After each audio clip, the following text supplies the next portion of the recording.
Yes, yes, chat. Indeed, we are late, but we are indeed not fake, and we most certainly are not gay. So, welcome back to another episode of Pony Express Radio. I hope I'm coming in loud and clear. Got myself a new microphone now, so hopefully the audio is coming in pretty nice. But we are back to discuss the news going on in this great world of ours once again. I'm constantly talking about number one, our amazing music intro and our fantastic thumbnails. And some people might actually say they might be Kino, I think is the word the kids are using these days. And joining myself and Mr. P. Quinones tonight is none other than Kino Politics. How are you, sir? Yeah, I'm this newcomer on the scene, so I'm just really appreciate you guys giving me this break. I hope I don't disappoint you. Yeah, I know. This is your first time ever recording ever in the history of anything. Yes. Thank you for coming. I'm just finally. I got tired of being a lurker. Yeah. Absolutely. Pete, how you doing this week? Do not redeem. Do not redeem. Yeah, well, we gave you the week off last week, and then you come back, and now we get to talk about the Indians. So, Well, especially after I was in friggin' Austin, Texas, which is like literally fucking Mumbai. I'm scared to go back to Texas, man. I haven't been back in Texas in 15 years. I think it was the last time I was in Texas, and I got to tell you, I'm kind of scared to go back. Yeah. I loved Texas. I love Austin actually, and I like Portland.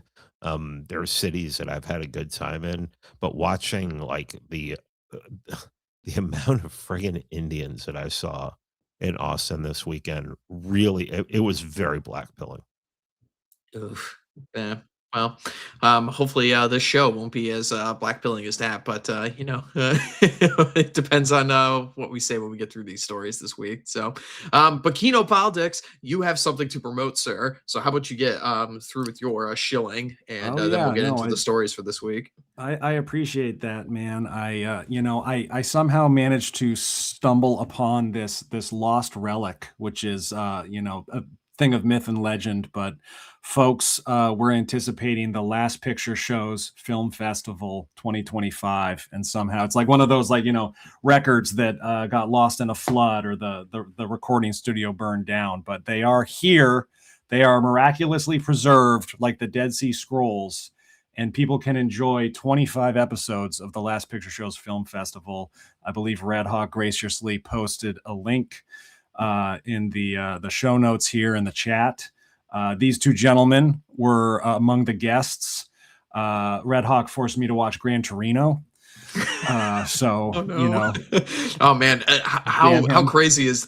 I mean, imagine if we were recording that after the $20 burrito debacle. I'm sure. We would have been way more angry in that recording. Yeah. Pete, I'm completely blanking on the name of that beautiful David Bowie film that you elected to talk about. The Hunger. The Hunger, yes. Yeah. Tony Scott, who knew he had it in him? Beautifully filmed, dark, kind of noir vampire movie. So amazing. Love it. Still watch it all the time. Not his usual style by any means, but very good. Yeah. Well, people can listen to a great collection of film reviews. Link is down in the description, so be sure to give patronage to fellow friends and get yourself some nice content to wind down White Boy Summer with. It'll be great. It'll be so dated at this point too. Yeah.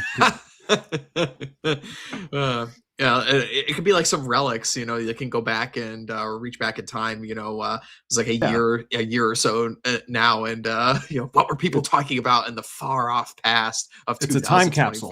Yeah, exactly. Absolutely, exactly. All right.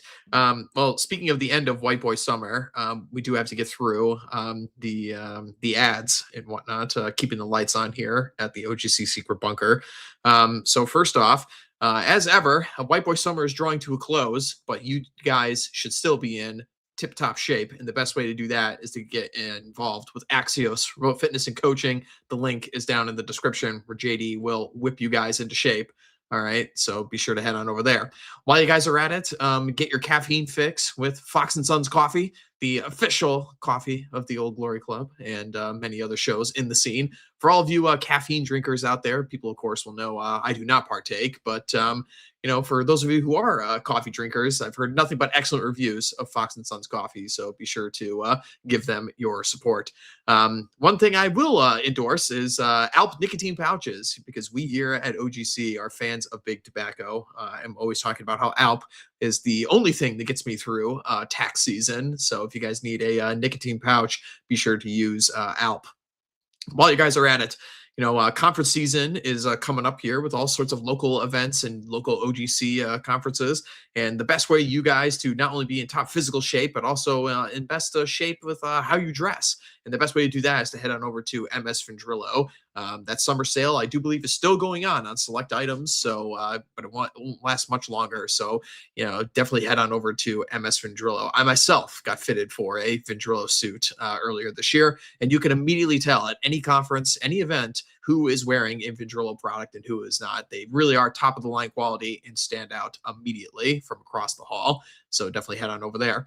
And finally, if you need your one-stop shop for all manner of American history books, you must head on over to Tall Men Books. Our good friend, Mr. George Bagby, has worked tirelessly, bringing back all sorts of American historical books, dating back to the 16th, 17th, 18th, 19th century, all over the place, on a great manner of historical topics. So definitely give our good friend, Mr. George Bagby, some support.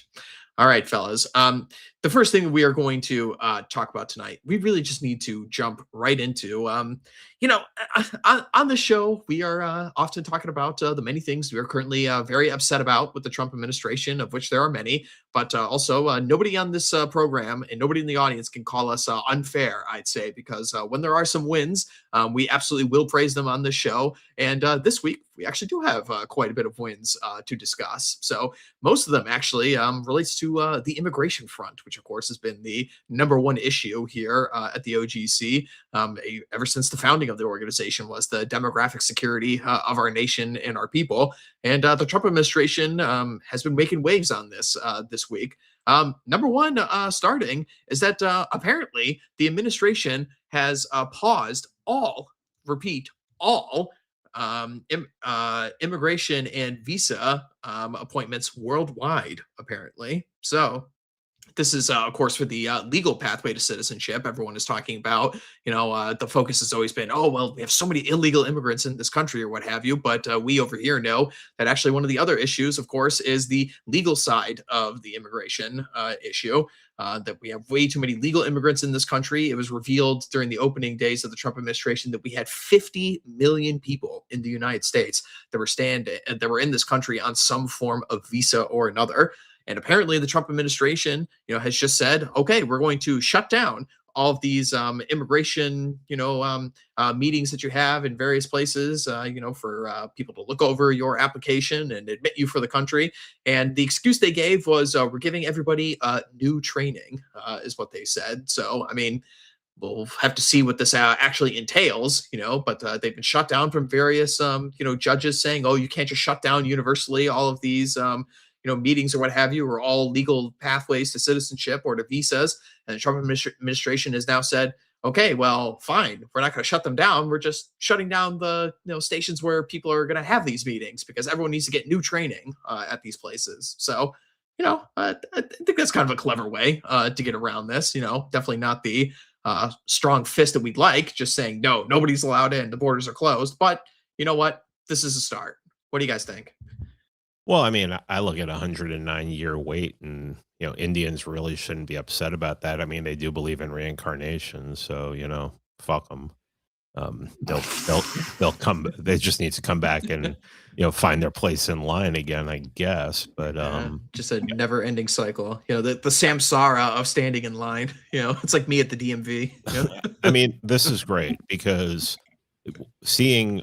I know that Greg Abbott has his own thing. I think someone told me he's gone to India like 7 different times or something like that.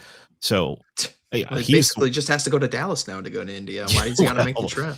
Yeah, it's his doing. But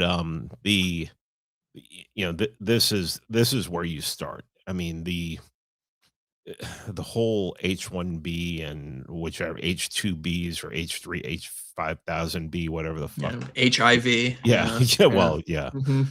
That shutting that down, I mean, it's a great place to start. So, I mean, this is obviously a white pill. And really the system just really needs to be destroyed so that no one can, the next administration, whoever it is, can't would have to rebuild it from scratch if they wanted to do it. I mean, fire everybody who has anything to do with it and just shut it down completely.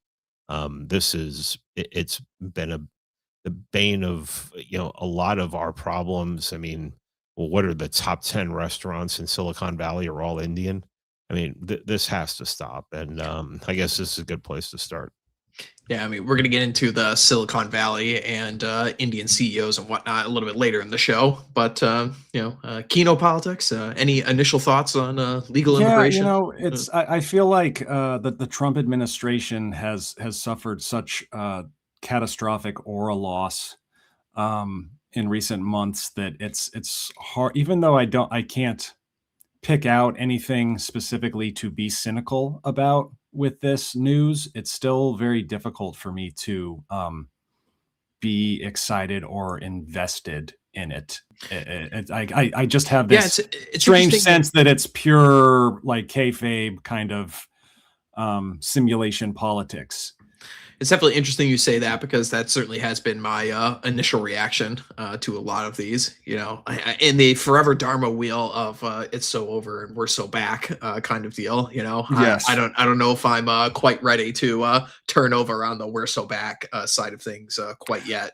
But that being said, it certainly does seem something more decisive than like a handful of a few thousand people being sent back to their Yeah, countries. I'll say this too. I mean, this isn't the only thing that we have to talk about on the immigration front, and I find it interesting that the fact that they're doing so many things in a short period of time obviously shows me that, number one, this is deliberate to try and get the focus back onto the domestic issues, which has been something that the base has just been screaming for, despite what Fox News boomers will tell you, is that this has just been the main focus of the Trump administration from day one as it relates to the base. Is we need stuff done on the domestic front. We do not care about these international issues. We do not care about these foreign wars. When you poll Americans to ask them, should Iran have a nuclear weapon? A lot of Americans say, well, yeah, of course, sure, Iran shouldn't have a nuclear weapon. But when you then ask them, would you be willing to pay an additional 50 cents per gallon of gas for Iran to have a nuclear weapon? Of course, everybody says no. And you can look at this with as it relates to any of these polling. So it's always important to watch what they actually are polling, what the actual questions are with these polls. When you actually get to a little bit more specifics on what you are willing personally to give up as it relates to this Iran war, and you find out, just as we all were saying from the very beginning, that the majority of Americans are not interested in more foreign adventurism. Americans are not interested in starting random wars in the Middle East for Israel. Americans are interested in the cost of living crisis, immigration, and other issues, which we will be talking about later in the show. But so Absolutely. yeah, so I mean, this is a good start, shutting down all of these immigration meetings all across the world. Apparently, the only ones that they are still considering are South Africa, which has been, of all things that the Trump administration has done. I don't think any of us really would have thought of that like 5 years ago. We were talking about the issues with the what is arguably perhaps the most anti-white country in the entire world, and the spotlight the Trump administration in particular has put on South Africa. And the South Africans are the only group of people that have been let in under the United States refugee program since Donald Trump has been back in office in his second term. So, I don't think there's anything we could really complain about there.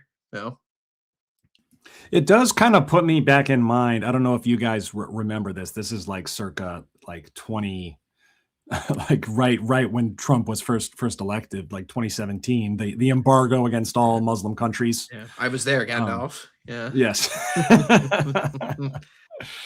Yeah, but that was I don't know. Nobody talks about it much anymore. I don't even really know what eventually came of it, but it was ultimately a showmanship. So I feel like I still kind of have that taste in my mouth. Yeah, I mean, we always have to be nervous, or shall we say, or a little bit skeptical of these things because as I'm wanted to say on the show, District 7 Court of Appeals Judge Abdul Al Kaboom could just easily show up and say, "No, Trump, you can't do this." But we'll have to wait and see how this goes. But I do like how once again the issue of legal immigration is back in the limelight here, discussing this. So, hey, Indian workers seeking green cards, waiting hundreds of years. That's a good thing in my book. Other announcements on this front with immigration is that apparently the Trump administration is going to start reviewing all 50 million visas currently inside the country and looking at them for fraud or government fund usage, and are going to be removing people who are on the public dole, basically, which this is like something we're constantly talking about on the show and other places is, wait, we were doing what? Like, every single day. It's like, wait a minute, they were getting funding for what? They were getting PPE loans. They were getting fundings for mortgages. They were getting access to SNAP and all these other programs. They're getting free driver's licenses in certain states. Like, what? What is this insanity? And then Trump just goes, oh, we're stopping this. It's like, why the fuck was this here in the first place? The one thing we have to remember is I love hearing this. I mean, I can't complain about this. This is a win, and I have to give it to the administration. But this is also a lot of what we're seeing. Has to be enforced. And like you said, judges jump in the way and and seem to cause problems and pretty much put a stop to anything this administration wants to do. But also it really just has to be enforced. You can pass it, there are a ton of laws on the books that don't get that don't get prosecuted, they don't get enforced. So you just need to enforce this. I mean, this is a win if you enforce it. Now let's see you enforce it. And I'll support it 100%. I mean, this was the only issue to vote for him for, was the possibility that something was going to be done about immigration. And if it's starting now, yeah, is it too late? Well, I mean, who knows? But this would be where this would be a great start to just shut them the fuck down. After that trip to Texas, I don't want to see another one of them for the rest of my life. That's for sure. Yeah. Indeed, indeed.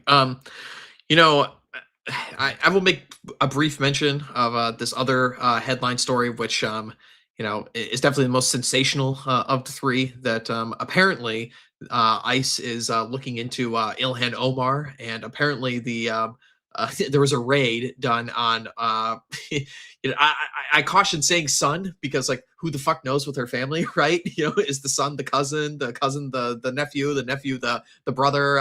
Who fucking knows? But apparently somebody within Ilhan Omar's orbit was raided. It was caught in possession of illegal firearms. So I mean, well, that's interesting, to say the least. I would much rather prefer it if they actually got rid of the woman herself. We'll see what ends up happening on that front. There's been whispers going on that ICE is looking into Ilhan Omar specifically. That would be a major, major change in discourse on this country if we actually go and deport somebody who is a sitting member of Congress. That would be fucking amazing. If that was to happen. There's a huge shift if that was to occur. So watch this space on that one.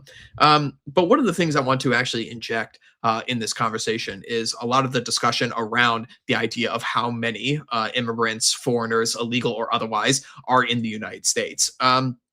And I think it really just doesn't serve anybody to talk about these numbers and get lost in the minutia of, oh, well, actually, there's X amount of illegals and X amount of legals. And, this is like an argument that leftists just love to jump in on, right? Because I had hundreds, if not thousands, of lefties swarming my mentions on Twitter this week because I was tweeting out about, there's 100 million foreigners in this country.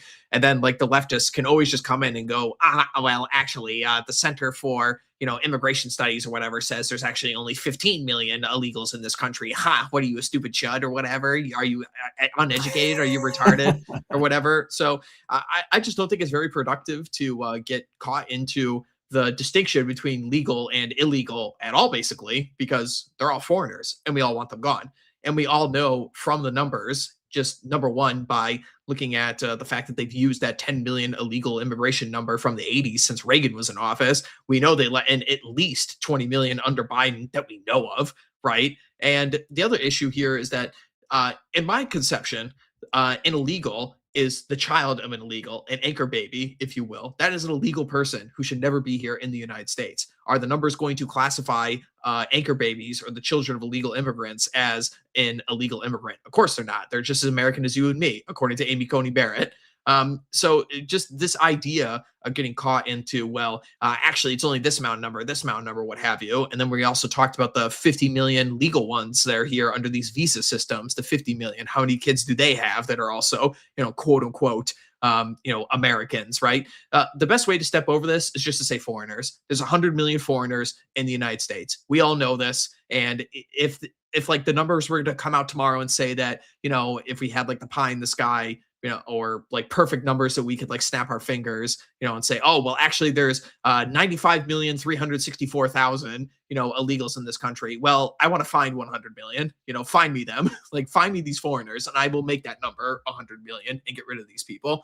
This is the way to properly address this issue. It's just to say foreigners. There's 100 million foreigners in this country. We all know it. The demographics of this country are not secure. We all know the country is below 50% white at this point. I don't think anybody can argue otherwise at this point. Just look around. Go to your local Walmart. Go to a Costco.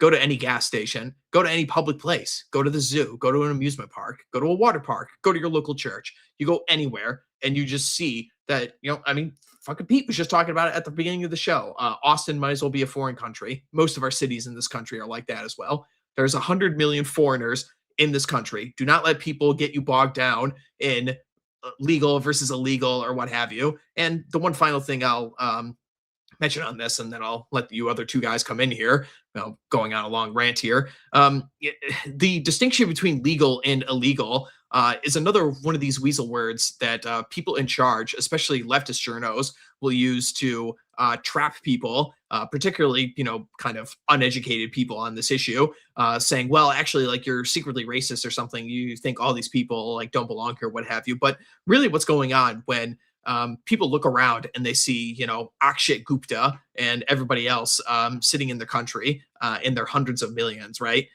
They just assume, average Joe Blow on the street, that this has to have been done illegally because the average Joe Blow cannot possibly comprehend the level of betrayal and the hatred that our current ruling class has for the people living in their country.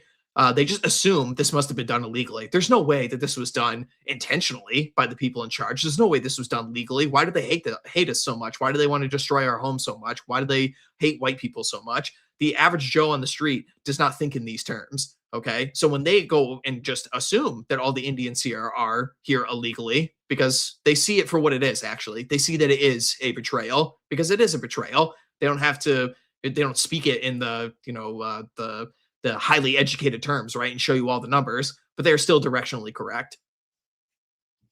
Well, I mean, what it comes down to is when you look at the population and you look at sensors, we have more than 330 million people in the country. And that's what they say. They say 330 million citizens. I'm assuming that means people who are supposed to be here.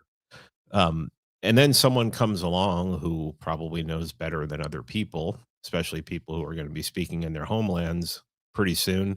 The people who are going to be speaking in their homelands pretty soon make a fucking crusade on social media to try and try and say, well, that number is not right.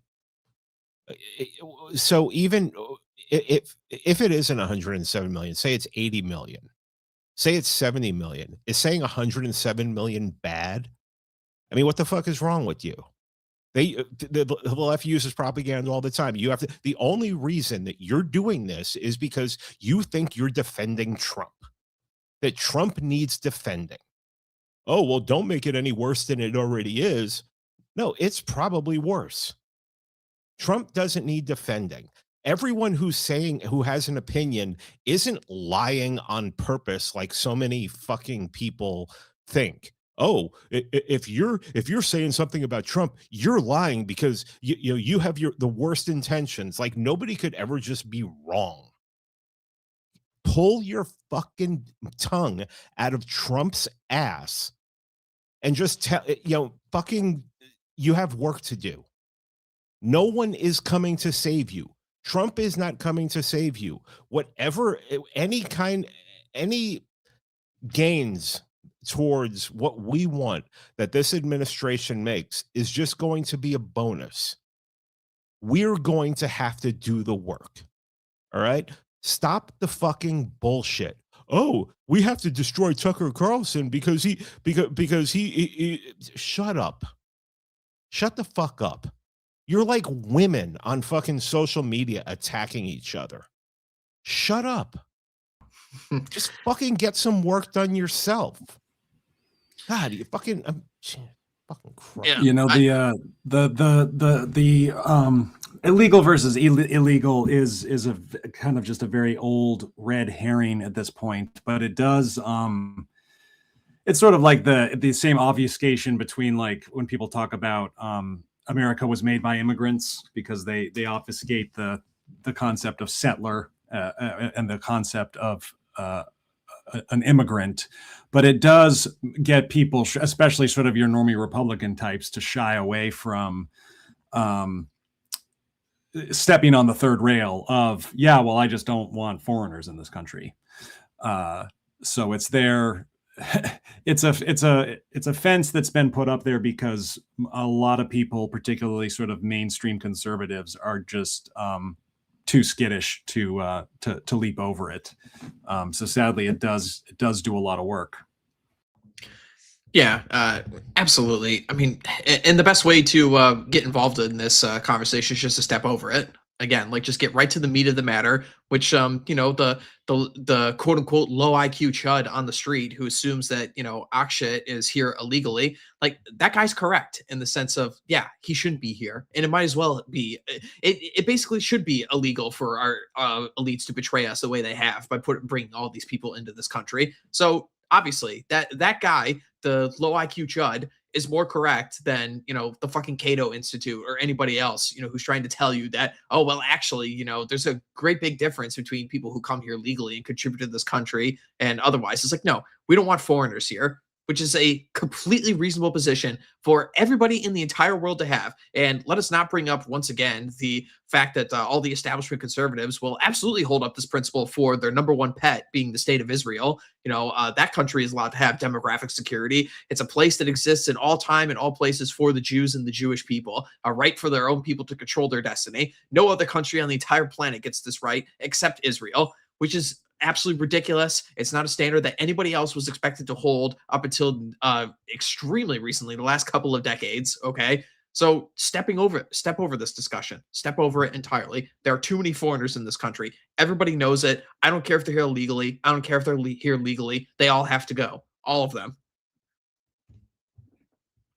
All right. So why don't we stay on this topic a little bit here, and we could actually discuss what some of these legal immigrants are saying about Americans while they're here. And this is going to tie into another topic that we're going to discuss tonight. But I really wanted to bring this up. I already said this guy's name a couple of times on here because it's fresh in my mind. But this Akshay Gupta character, we'll get to him in a second. So not only did the Trump administration have some nice wins on illegal on immigration this week. See, look, even in my mind, the mind, like the meme is there. It's like illegal immigration. It's like, God, this is what happens when you listen to conservatives for so long. It's like the weasel words. They just get into your brain, man, like a mind virus. We got to deprogram even ourselves. It's just crazy.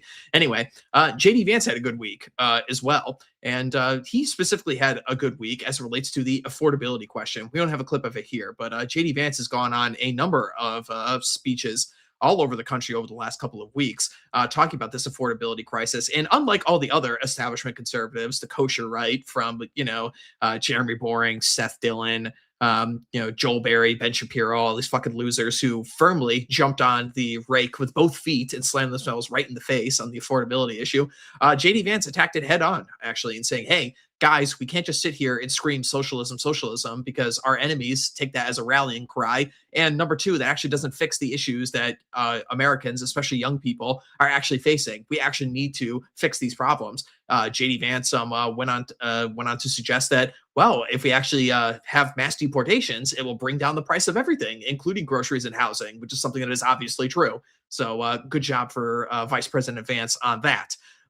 Here, he's discussing if an American corporation needs workers, it should hire and train Americans. Also, obviously true. This is tied to the announcement that the Trump administration is proposing a new six-figure fee for H-1B visas that would apply to most applicants, not just those applying abroad. So this is like saying, okay, if you're a company and you want to hire an H-1B employee, you got to pay a six-figure fee to do this. Something obvious that we absolutely should be doing. I mean, given the rates of inflation these days, that number should be significantly higher. But hey, it's a good start. Okay. So good on JD Vance to have this take, which is obviously true and very sensible. Good on him for that.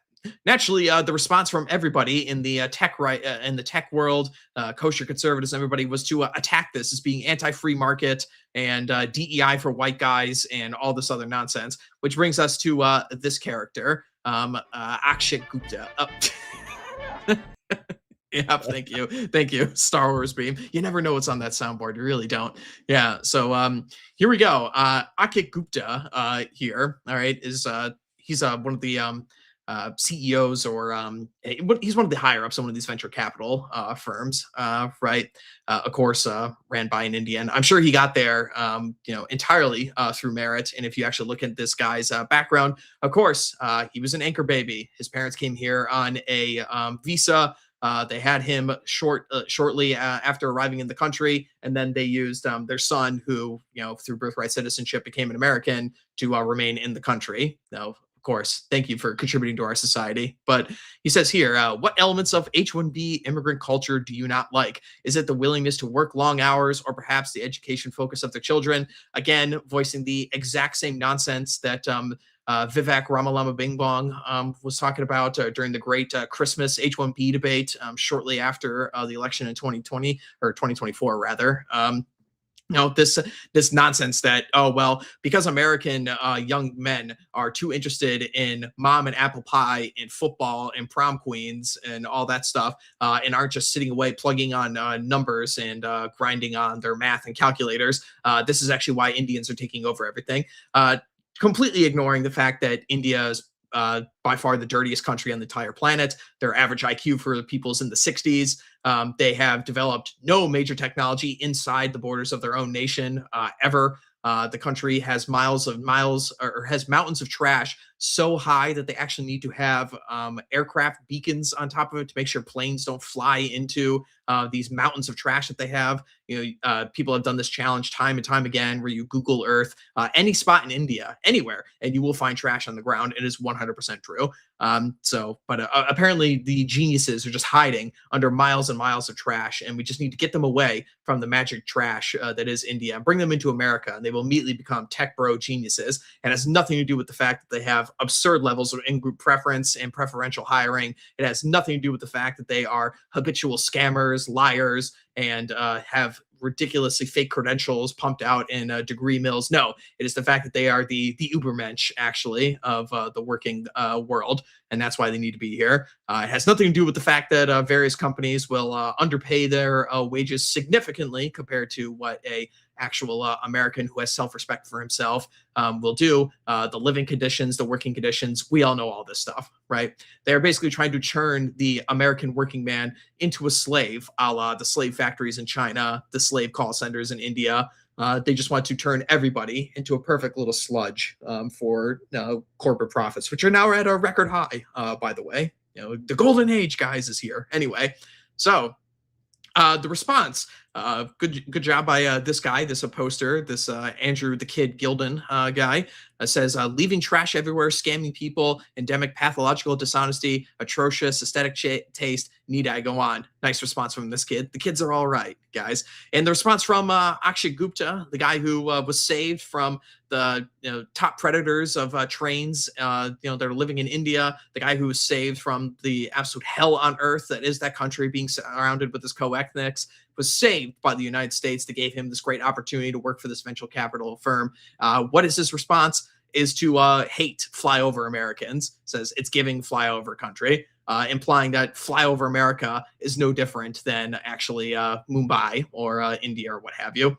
So here you go, a guy who has been there's all this quote assimilation that we're supposed to be hearing, that we're supposed to be getting all the time from these people. These people assimilate to our culture. All it takes is just for them to get involved with the free market, and therefore they'll be just as American as you and me. No, this guy hates you. This guy hates middle America. This guy hates white people, and he's been called out on it and has since locked and deleted all these posts of his account. But I've been going on for a while, guys. So what do you have to say about Izzat here? Did he really run away from these posts? He deleted and locked account. But we actually have there's another part to the story which we'll get to in a second. But Pete, do you guys have anything to say on this opening salvo here? Well, I mean, this just lets you know, and I think anyone who has seen the way they speak on social media, the way Indians speak to us on social media and their comments, that they really fucking hate us. They're here to replace us. And unless this gets taken care of in a very legal fashion, I mean, I'm not Fed posting here. I'm predicting that there is going to be a race war in the future. And some people might want that. I don't think it's that good. I don't think the government should want that. I think the government should want order and not what people like this bring to a European culture. It just kind of surprises me that these people are still capable of putting their foot in their mouths at at this frequency. You think that somebody in these VC firms would at least be able to take people's social media accounts away from them before they set themselves on fire. Yeah, they just can't help themselves, man. It literally is that thing. Any Indian, they will constantly shift. They'll shift gears from sweet little innocent pathetic street beggar to also amazing Chad, destroy you because we work so hard, we're here to replace you. And they will switch between these two positions at the snap of your fingers. Basically, they just don't care. They lying and scamming is just endemic to the people, and they don't care. They have no issues with this whatsoever. Whatever they need to say to get you to drop your guard, to let more of them into your country, to let more of them into your business. I mean, we've had how many cases of this now for years and years, and has picked up significantly since after COVID, where these people just will weasel in to any of these companies. As soon as you hire one Indian, like an Indian manager, he fires everybody else, has them train their replacements, staffs it all with Indians. This happens everywhere. Everybody knows it. Ask anybody in your circles. Ask your normie friends. Everybody can point to an example of this. But these people, we just are. The average American has just been trained from infancy, basically, to not have in-group preference for our own people. And these people are just the total opposite of that. It is all they care about. They do not care about fake degrees. And they don't even like each other. Yeah, that's the other thing. And they hate too. each other. Yeah. That's the amazing part about it too. Crazy. Well, this guy is also he's a Y Combinator guy, if I'm not mistaken. Yes, and that's is. Supposed to be the tech incubator for the little guy, or for the underdog. So he'd be embarrassing for any venture capital firm, but he's particularly going off brand for Y Combinator in this regard. Yeah, that's the other thing too. Is like, speaking of flyover America, I forget the guy's name. Somebody in the chat will probably know this. We got some smart guys in there, but the guy who literally invented the microchip came from flyover America. I think he came from like Iowa or something, or Nebraska, something like that. Like literally the center of the country. The guy who like built one of the most essential pieces of technology for the entire tech industry. Yeah, it was just just some good old boy. Yeah, and what was it? Spangewell's article on what the IQ shredder. How, Yeah. yeah, that guy's not gonna stay in Iowa and make Iowa better. He's gonna go to the big city because, I mean, that's where the money is, and we've been so Judaized that we have to abandon where we came from. If there's a dollar sign if a bigger dollar sign is involved, or a bit, more more decimals are involved, and gets to live in the big zip code, and then everything just goes to shit. Mm. William Shockley was the name of that guy. Um, oh wait, no. I'm thinking about another guy. No, no, Shockley was the transistor guy. That's what he came up with. That's right. I mixed those up. Anyway, yeah, one of these guys. They came from flyover America. We all know this. I mean, again, it's like I refuse. I refuse to believe these arguments that people have. And people will constantly still defend this guy, but Elon Musk constantly still saying the same thing. It's like, oh, I think the best, most qualified person should do the job. And it's like, listen, man, like the most crowning achievements in the history of mankind, like going to space, for example, there was not a single Indian guy involved with that. Period.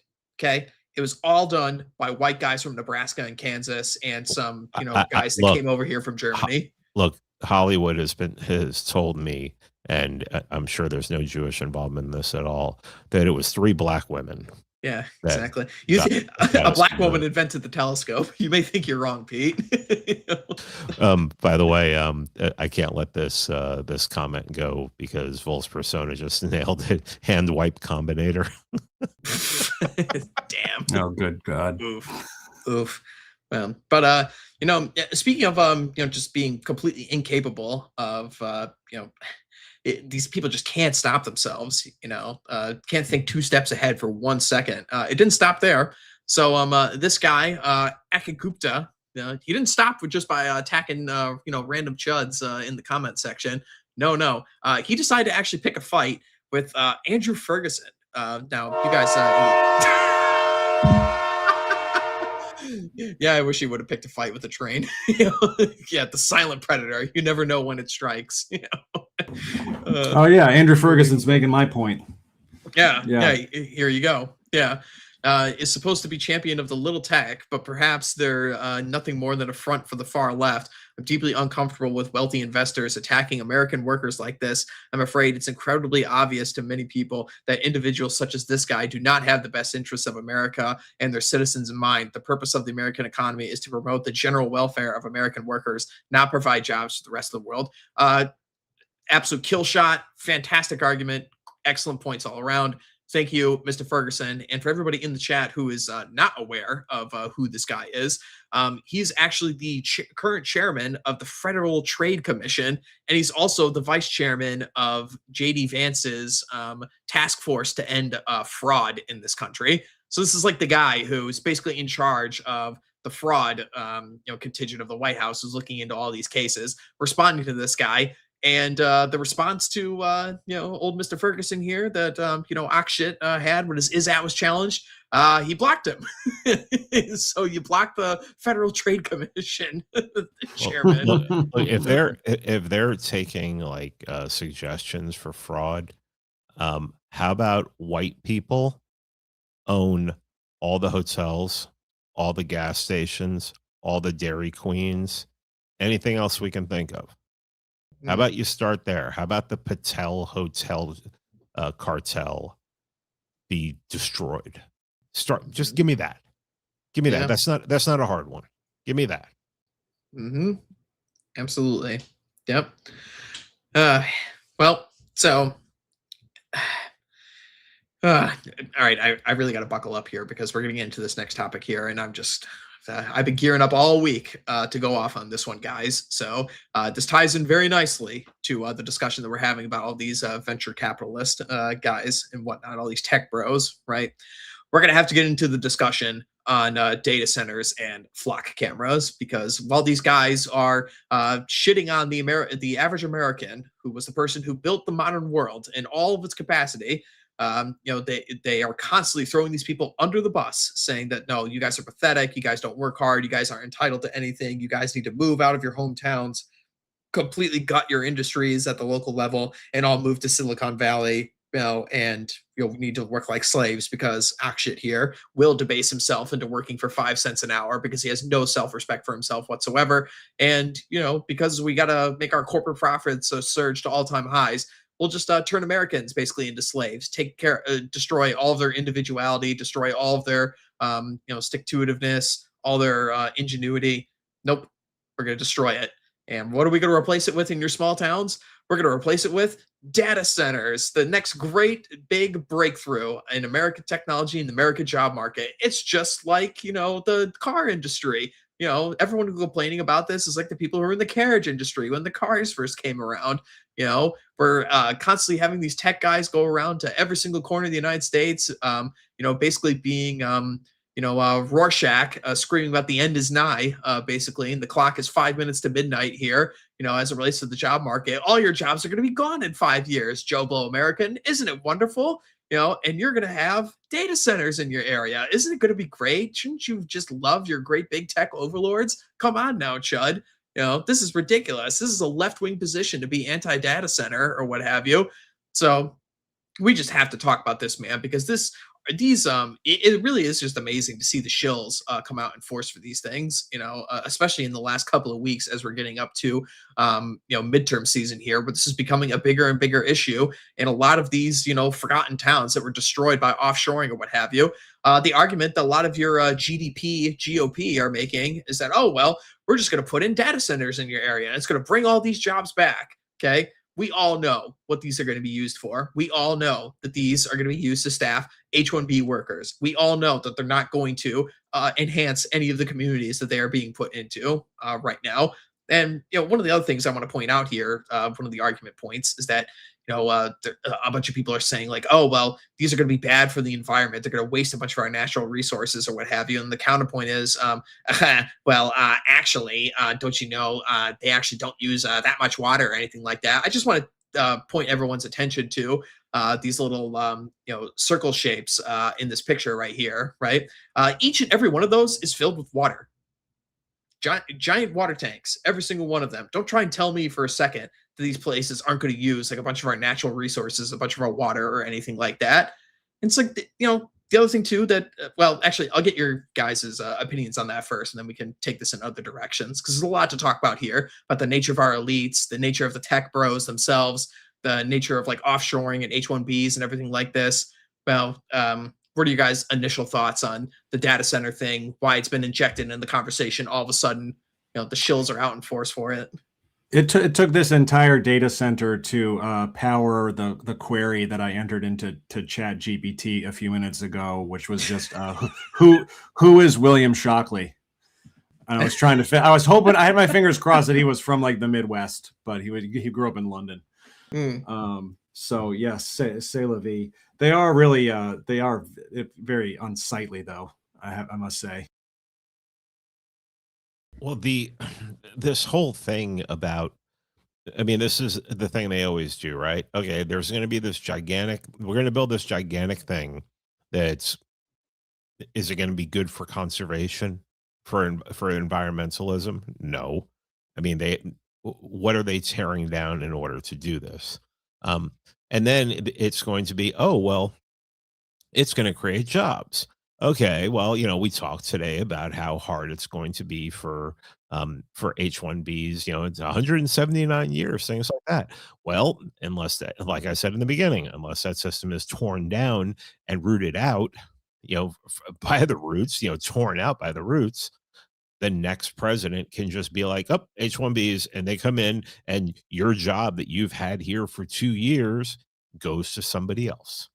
And then with AI and automation, this is what I said when people were like, well, this will just create jobs. I'm like, most of this is going to be done in AI. Most of this is going to be automated. They're not going to have a ton of people working here. It may take some people to build it, but that's probably going to be Central Americans who are going to do that. That's the other thing too, Pete. Not to cut you off here, but when people say, "Oh, this is going to create so many jobs," that's extremely misleading because they'll use the job and say, "Oh, well, the guy who's the contractor that puts up the concrete for the floor, well, that's creating a job." Well, it's like, is that long-term employment? Is that actually a job that you can like have a family with? You know, you're constantly going to be pouring concrete at this thing or something, or putting up the drywall or what have you, or constructing any of the other, steel that's going to be required for this. No, that's not a permanent job. That's a job that you're going to work for, like a contract work. They're going to ship some guy from across the country who's going to get the bid for this government contract work to build this structure, and then he's going to leave. This isn't a job in any real sense for like a factory at the Ford factory, in decades past. No. So this like nonsense they say like, oh well, each of these data centers is going to create tens of thousands of jobs. It's like I don't fucking believe you. Well, and not to mention the fact that like, well, what are these for? Well, these are to help with AI. Okay, so basically you're building these so that AI can operate more efficiently, so it can take more jobs. I- Hmm. Explain this to me. Explain it to me like I'm five.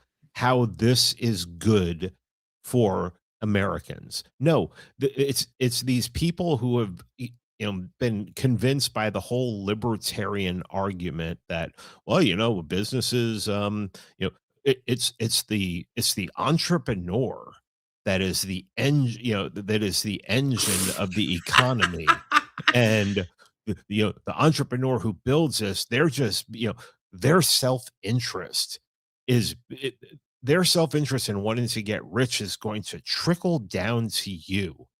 Explain how that's going to happen if the sole reason to build these is for AI. I'm sorry. I'm seeing there seems to be, a monkey wrench here somewhere where no, that's not what's going to happen here. No, we're going to get fucked more and more fucked. And then it's like, oh, well, we're going to need these to generate the computers that are going to print your UBI checks, your $1,000 a month that you're going to live on. And don't worry, we'll lower the prices of goy slop so that you can. It's just a thing from like the onset that these things were announced, right?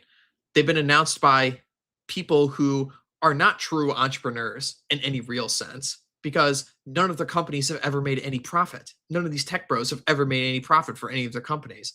Okay. They're all backed by government money.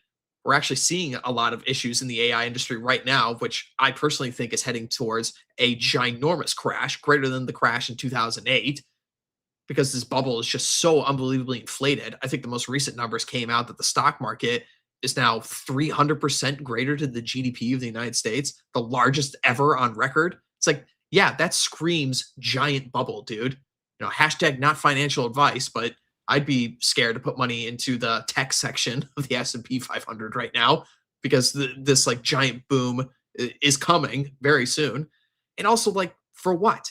What is basically a glorified search engine that can help you write code, but also makes everybody else more stupid at the same time. It's like, like I go back to the questions that somebody like Tucker Carlson, who's actually having an adult discussion on things like AI. It's like, nobody sat down for a moment and actually thought to ourselves, like, okay, like the Ian Malcolm quote. It's like, not whether or not we could, but whether or not we should.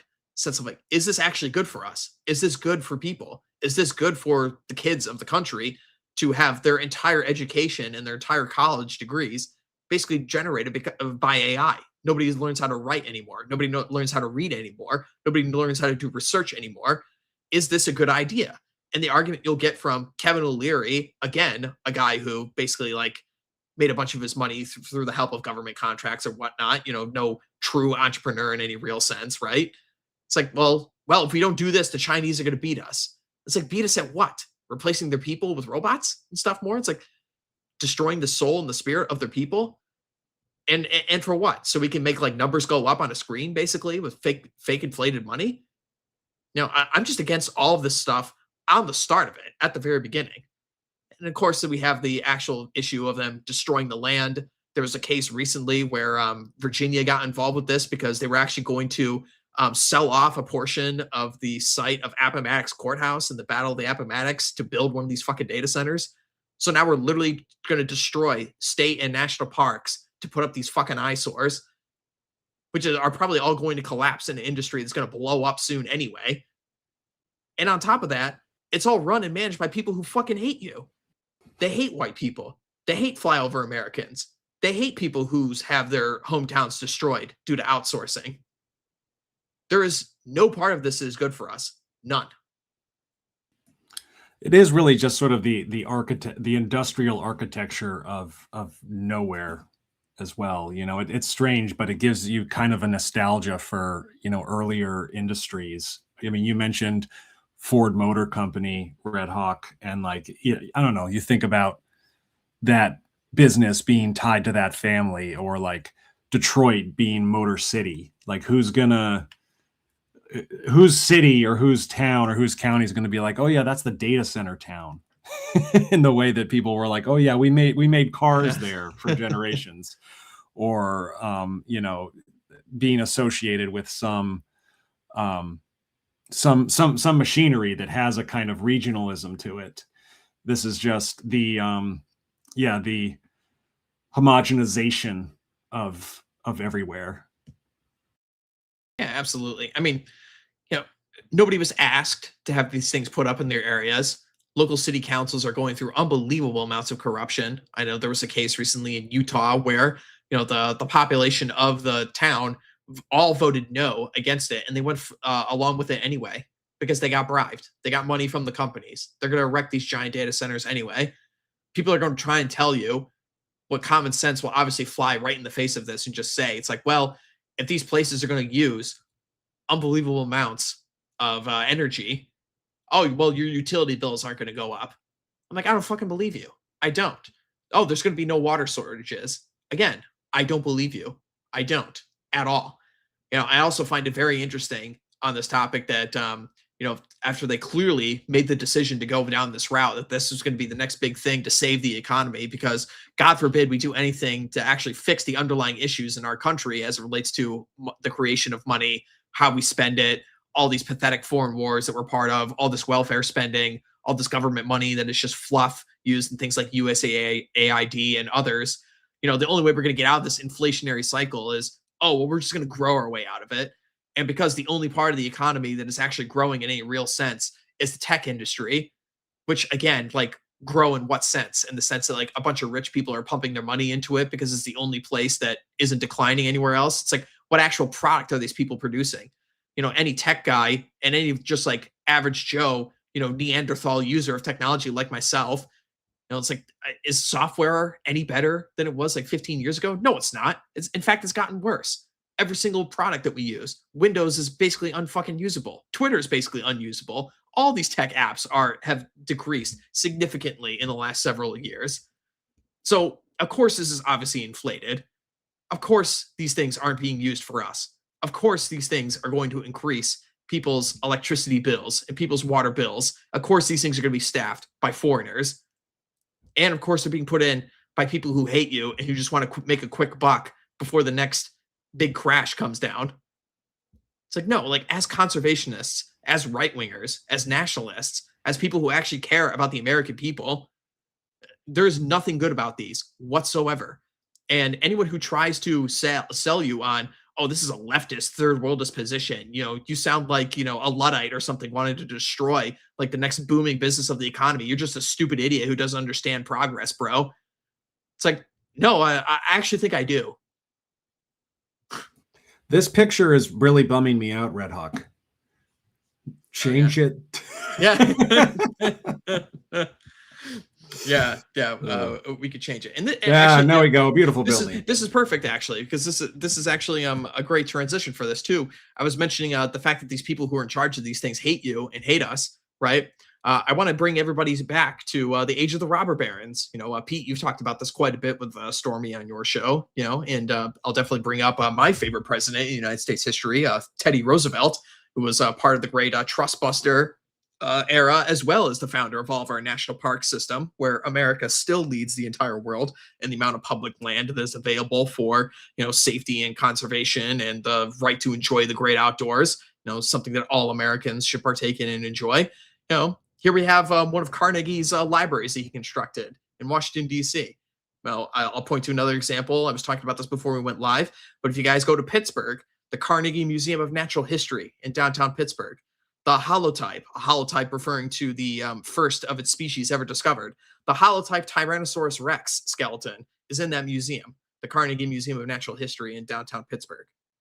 Now, that guy invested money into paleontology during the Bone Wars because he wanted to give back to his community. He wanted to be a part of America. He wanted to be a part of his culture and give something back to the era that he will be remembered for. There's no tech billionaire, a guy who's doing shit like that. They don't even have the decency to come into your community where they're putting up these data centers and say, "Oh, well, we're going to do something for this community. We're going to do a public works project. We're going to fix the roads. We're going to fix the crumbling infrastructure. We're going to build a great monument. We're going to help you guys with your money. We're going to give you like tax breaks on something." They do none of this shit because they fucking hate you. Carnegie didn't hate his people. Rockefeller didn't hate his people. Henry Ford didn't hate his people. Our current elites do at every step of the way, whether it's with immigration, whether it's with economic policy, whether it's with crime. We'll get to the flock cameras in a minute because that's another part of this issue. They hate you. These people are not interested in giving jobs to your communities to work in their data centers. These people hate you. Yeah, I mean it's one of the main themes. You can lean right into that with Thomas's book. Is yeah, it was they're meant post World War II is meant to strip everything away. You are just a widget in their system. And if you're not helpful, if you're not helpful, they're not going they don't have anything for you. They have contempt for you. But now it's gotten to the point where even if you are helpful, they have contempt for you. They want to destroy you. All you have to do is look at buildings from the turn of the century, from the 19th to the 20th century, and compare it to the buildings we have now. Look at what they built for the World's Fair. And if those stayed up, I mean, they would be like they'd be considered classic, classic architecture compared to what we have now. All you have to do is like go to a city and look around most cities and look at the architecture, and you can tell that was not put up by people that love you or love God. They hate all of it. They want it destroyed. And it's just there to it's there to demoralize you. It's there to make you hate yourself. And that's what ends up happening is you look at that and you're like, there's there's no hope. And there's always hope. So we just have to we need our own people who are willing to rebuild and do things like this. I remember Vox Day one day he was this was like a year ago. He was on someone's show and they asked him, they said, if you had like billions of dollars, what would you do? He's like, I would rebuild all of the classical architecture that they've destroyed. Because people need to see beauty again. Mm. And that's where we start. Well said, Pete. I've got nothing to add to that. Yeah, absolutely. It's just we constantly talk about it on the show all the time. Is that the caliber of our elites is significantly worse than people in the past. People in the past have done far better with far less for our people. Pete, I remember that episode you did with Stormy. You're talking about the bailing out of the United States by J.P. Morgan, of all people. It's like crazy. Yeah, like held people hostage on his boat until they like wrote checks. Yeah. It's like, can you imagine anybody? Can you imagine Elon Musk doing that? Kevin O'Leary, Mark Zuckerface, any of these people? Do you imagine that they have the love for their country that those men did? And again, like I know, like a lot of libertarians have had a searing hatred for Theodore Roosevelt and such. But the man was absolutely right. He's like, listen here, and this is one other part of this story that I really want to inject in this discussion here is the constant framing that you'll get locked into this discussion, especially with boomer Fox News watching Republicans, is this capitalism versus socialism debate. When, in any real sense, the United States hasn't had any capitalism or in decades, if not over 100 years at this point. Now, it's like the simple fact that you have publicly traded companies on the stock exchange flies right in the face of capitalism immediately. The fact that those exist, and not only that they exist, but that's the number one store of value for people outside of their house is the fucking stock exchange. We don't have capitalism in this country, and also the current people coming up are not true socialists in the sense of what Marx was talking about. They're gay race communists. That's what these people are. They're just here for ethnic revenge and ethnic hatred and stealing shit from you. That's what they are. But not for some liberation of the proletariat or whatever the fuck Marx was talking about. Something these people are about. The church in Barcelona, the Basilica of La Sagrada Familia. That church has been going on and on, has been being built for over 100 years. There are people who worked on that church knowing that they would never go to mass in it. We just don't have that anymore. We don't have that kind of thing. I remember reading stories about how when these gigantic churches were being built in Europe and the stained glass, they wanted to put stained glass in. And there was the people who did the stained glass, they were like gypsies. I mean, they weren't gypsies, but they lived like gypsies. They would like go in caravans from town to town wherever um, they needed these wherever they wanted stained glass put in, and they would actually live on the outskirts of town in there, and then they come into town every day and they would put up the stained glass, and then as soon as it was done there, they would go somewhere else and they would teach their kids how, and for hundreds of years the same family would do this over and over and over again. And what what do we have? What eh, data centers? We're building data centers to look at, like to glorify God with. What the fuck are we? What are we doing? Until we figure this out, until we figure out that this is bigger than you know money and wealth and economics and bullshit like that. I mean, we're done. We're toast. We're not going to we're not going to survive. We're just going to become, a little Israel or something like that. And we'll just be at war with each other Yeah. and all of the groups that have invaded.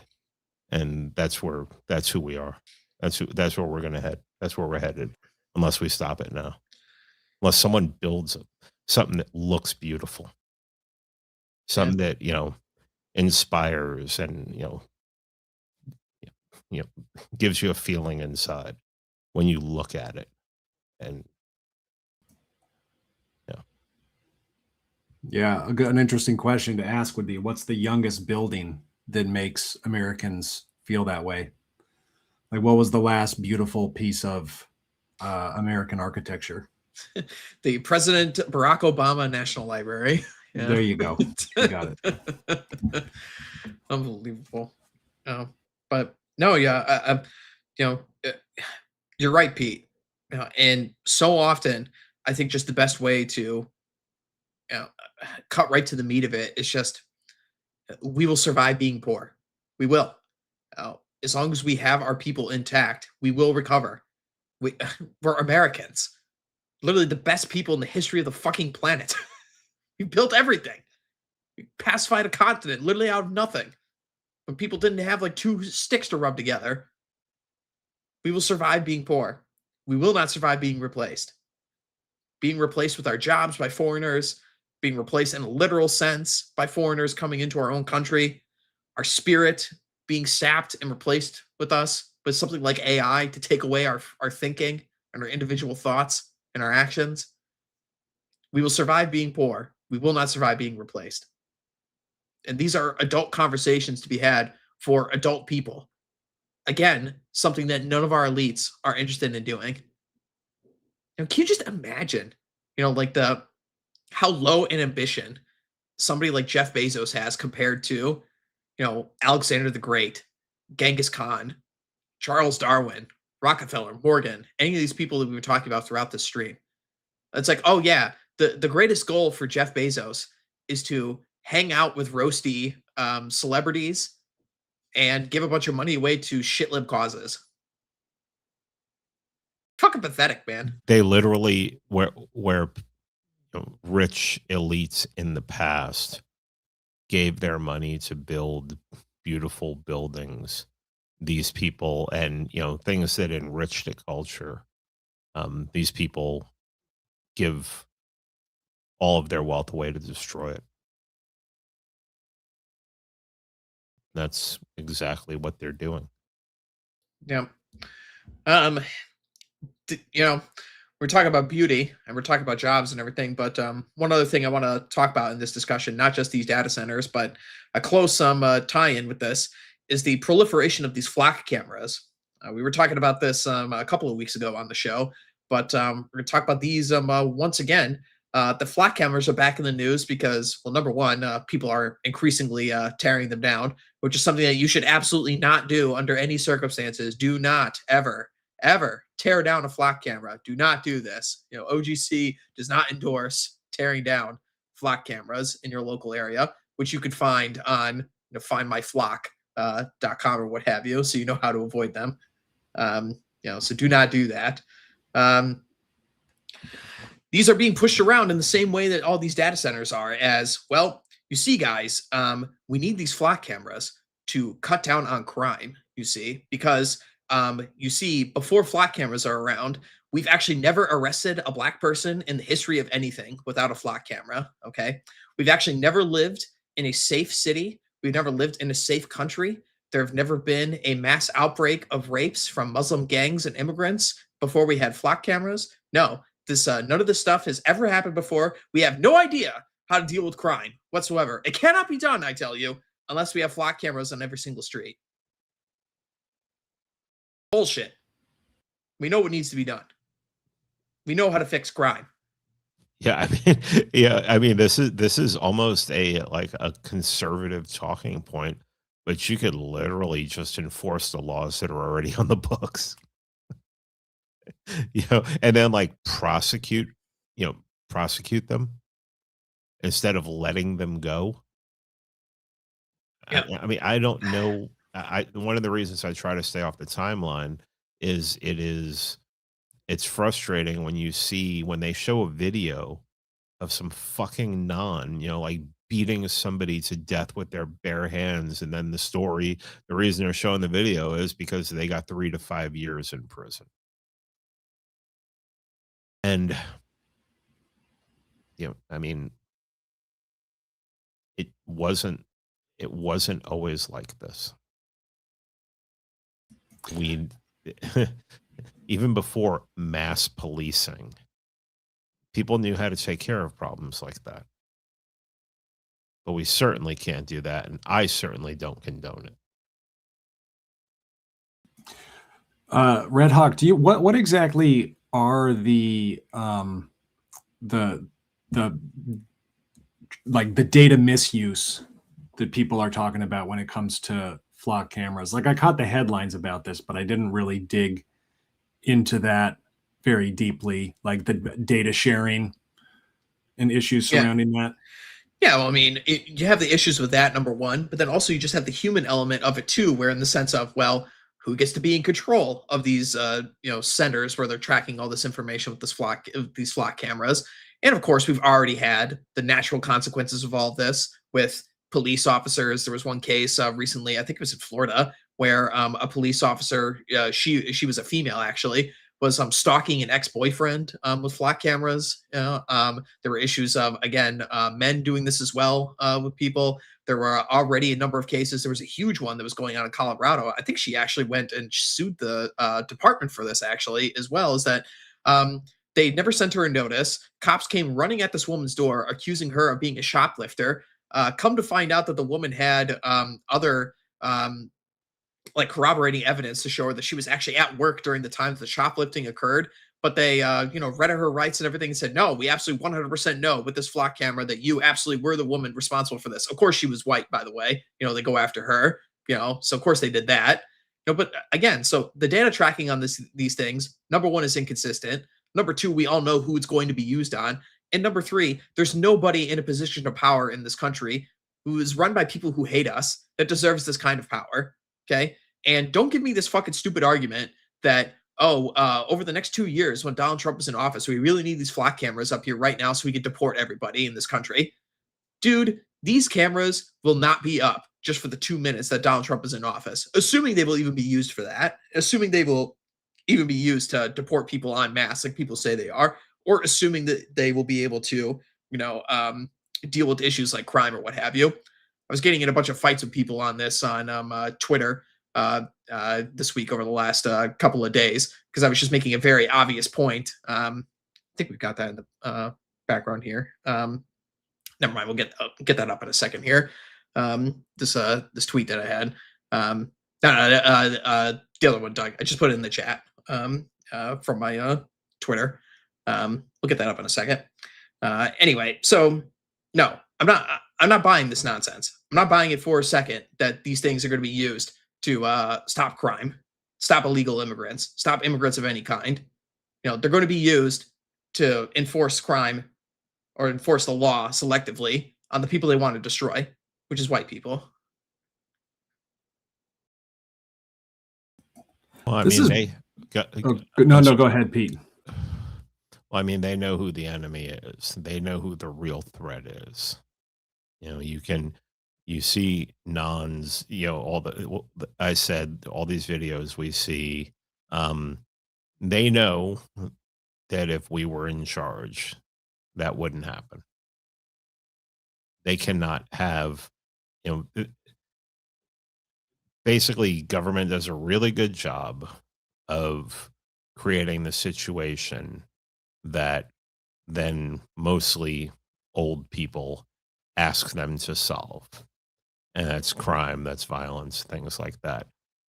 But the crime and violence could stop tomorrow if police did the job they needed to do, DAs did the jobs they needed to do, judges did the jobs the way that they needed to do, and we were unleashed to take care of problems where police and judges might be overworked. But you just go look back through the history of this country. There was a time when, sure, violence took place, but it didn't take place on the scale that it did. You can make the argument there's tons of people here, the population is so much bigger. True. But there were also social norms that were adhered to. And things were taken care of on a private level a lot of times. And you unleash that, you won't need flock cameras. You won't need that many police anymore either. Yeah, I mean, the argument that people make for this, saying that, we need flock cameras to arrest Jigaboo Jamal here and his friends with fully automatic weapons in Chicago, one of the most gun control strict cities in the entire country. Okay, we need flock cameras to arrest these guys, when the literal video that you are showing on screen right here is more intrusive than any flock camera ever will be. We have these guys' faces and names literally in this fucking video right here that they just post on social media so brazenly. None of them are wearing masks except that one guy on the left right there. And I need to have a flock camera tracking every one of my movements in order to arrest this guy, which we know they won't arrest anyway because they're in a Democrat city and Democrats love crime and they love their pets. Like, fuck off. This is so obviously not going to be used for what you think it will be used for. This will be used against you. This will be used to monitor you. This will be used Imagine if they had these flock cameras during COVID. Imagine if they were tracking people's movements. You know, you're not an essential worker. You're not making essential movements. Go back and locked in your house. Here, we're just going to mail you a $2,500 fine or what have you because we caught our license plate reader checking you out when you were going to the grocery store. Sorry, you were at the grocery store for too long. You were in this other area. I don't buy this. Our elites hate us. The people in charge of the country hate you. The people in charge of these tech companies hate you. This is not done for our benefit in any way. Where are these cropping up throughout the country? Is it regional? How widespread are flock cameras? We covered Are this these already in my hood? Yeah. We covered this a couple weeks ago on the show, but they're popping up everywhere. They're more concentrated on the coasts, in the more urbanized areas of the country. They're not quite in like mostly in the plain states and whatnot yet. You know, just because that's not where the majority of the population is. But they're getting. We had a comparison on the screen. It was like flock cameras in 2023 versus like a 2025, and the whole like map in 2025 is just lighting up. You know, like a light bright board, basically. You know, so they're going up all over the place. And it's basically the same sort of tech that like Easy Pass is, right? Yeah, more or less, except it goes into a giant database and tracks like the car's movement from one spot to another area. Like it sends a data point every time that, yep, here you go. Thank you. Yeah. So here you go, popping up here.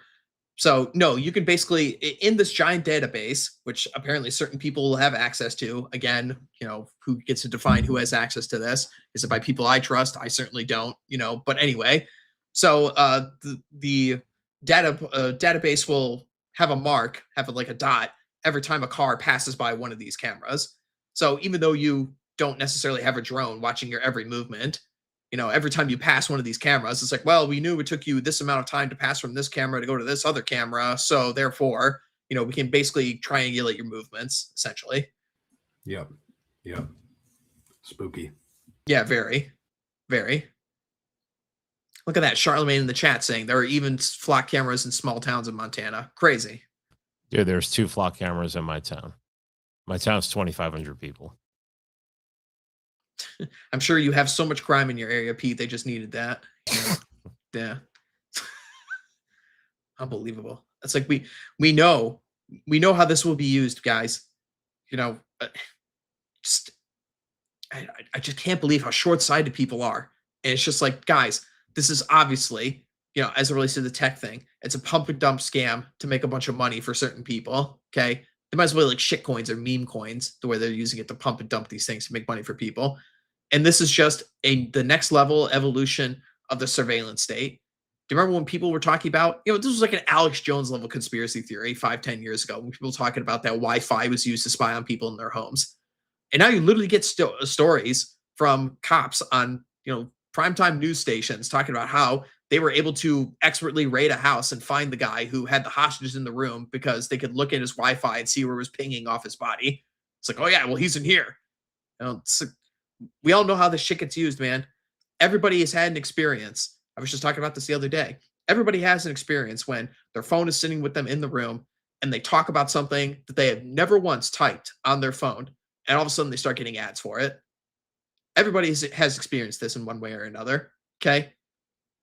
I was talking about this as well recently on one of Mr. D's Twitter Spaces, good friend of the show. He might make an appearance on this show in the coming weeks here, trying to figure that out. But I was bringing this up how, you know, I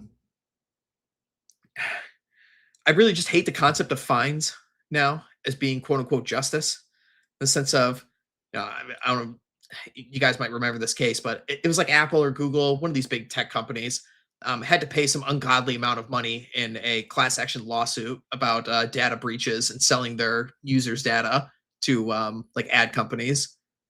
And so basically they get to make $6 gorillion off of selling your information in ads. And then they got to pay $16 million in fees, fines, and restitution to those affected in the lawsuit. It's like, that's not justice, man. That is not justice for this company to make 1,000 times X the fines and fees that it has to pay after blatantly breaking the law in this way and intruding on people's privacy. And then all the people involved with this, none of them are going to get punished.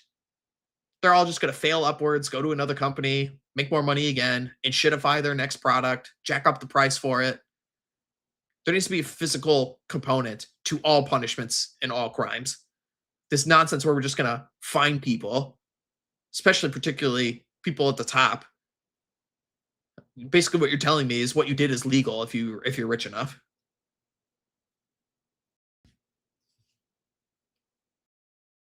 I mean, yeah. Yeah, I hear you. This is, it does tie directly back to the data center question as well, because that's probably eating up a lot of that, a lot of that real estate. Yeah, exactly. It's like none of this stuff is good. All of it will be used to destroy you in one way or another. And it's all made by people who hate you. They will try to say that this is for your own benefit, and you will get some fringe, crumbs from the table to get you to go along with this stuff. Don't let them pull a fast one on you. They literally think you're stupid. They think you're cattle. They think you are able to just be used and tossed aside like another useless widget in their machine. Don't prove them right, man. Don't be so short-sighted as to be like, oh, well, guys, if we put all of these up, immediately we'll get our 10 gorillion deportations. We've talked about it on this show time and time again. All we need is the will to do these things. We have everything we need to do all this stuff now. We don't need flock cameras to tackle crime. People have known how to tackle crime for thousands of years of human history. We know how to tackle crime. People know how to move mass swaths of people from one country to another. This has been done thousands of times throughout human history. This is being done right now in other parts in the world, particularly in that tiny little country in the Middle East that we're not allowed to talk about, where they're currently engaging in mass moving of people. All these answers, we have answers to all these questions, to all of our problems. We don't need these fancy new technologies that are going to be used to destroy us in the end to do these things. All we need is the will of strong men to do what needs to be done. Don't fall for this crap. Our guys are smarter than this, or at least they should be. Any other comments on this, gentlemen, before we get into the final piece of this story as to how the GOP is responding to this sudden backlash of flock cameras, data centers, and what have you? I'm reading up on flock cameras right now as we're talking. The flock and ring cameras are owned by Amazon, by and large, which is not surprising. So it's all part of the same, infrastructure of a mega corporation. These corporations, I mean, Kino Politics, you're a fan of cyberpunk and the future cyberpunk dystopias, I mean, it literally is getting to that point where corporations are the strongest things on the planet, stronger than whole countries. Definitely most of them are at this point. I mean, of what, like the 170 nations that exist on the planet, I mean, Amazon is probably stronger than, 160 of them, I mean, it's getting pretty close. Yeah, I just don't know where like all the like punkette pixie dream girls are at, because they've yet to arrive. At least Arasaka is cooler than Amazon, Yeah. At least there's that, But no, we absolutely need a Teddy Roosevelt to come in here and bust up these companies. It absolutely needs to happen. And don't let anybody like try and say that like, oh, this is some violation of capitalism or a free market or something like that. It's like, dude, stop with your Cold War arguments that have no place in reality here in 2026. Anybody arguing economics now, I mean, economics is a tool. It's not I remember people saying, oh, you want to problems with degeneracy in society has to do with time preference.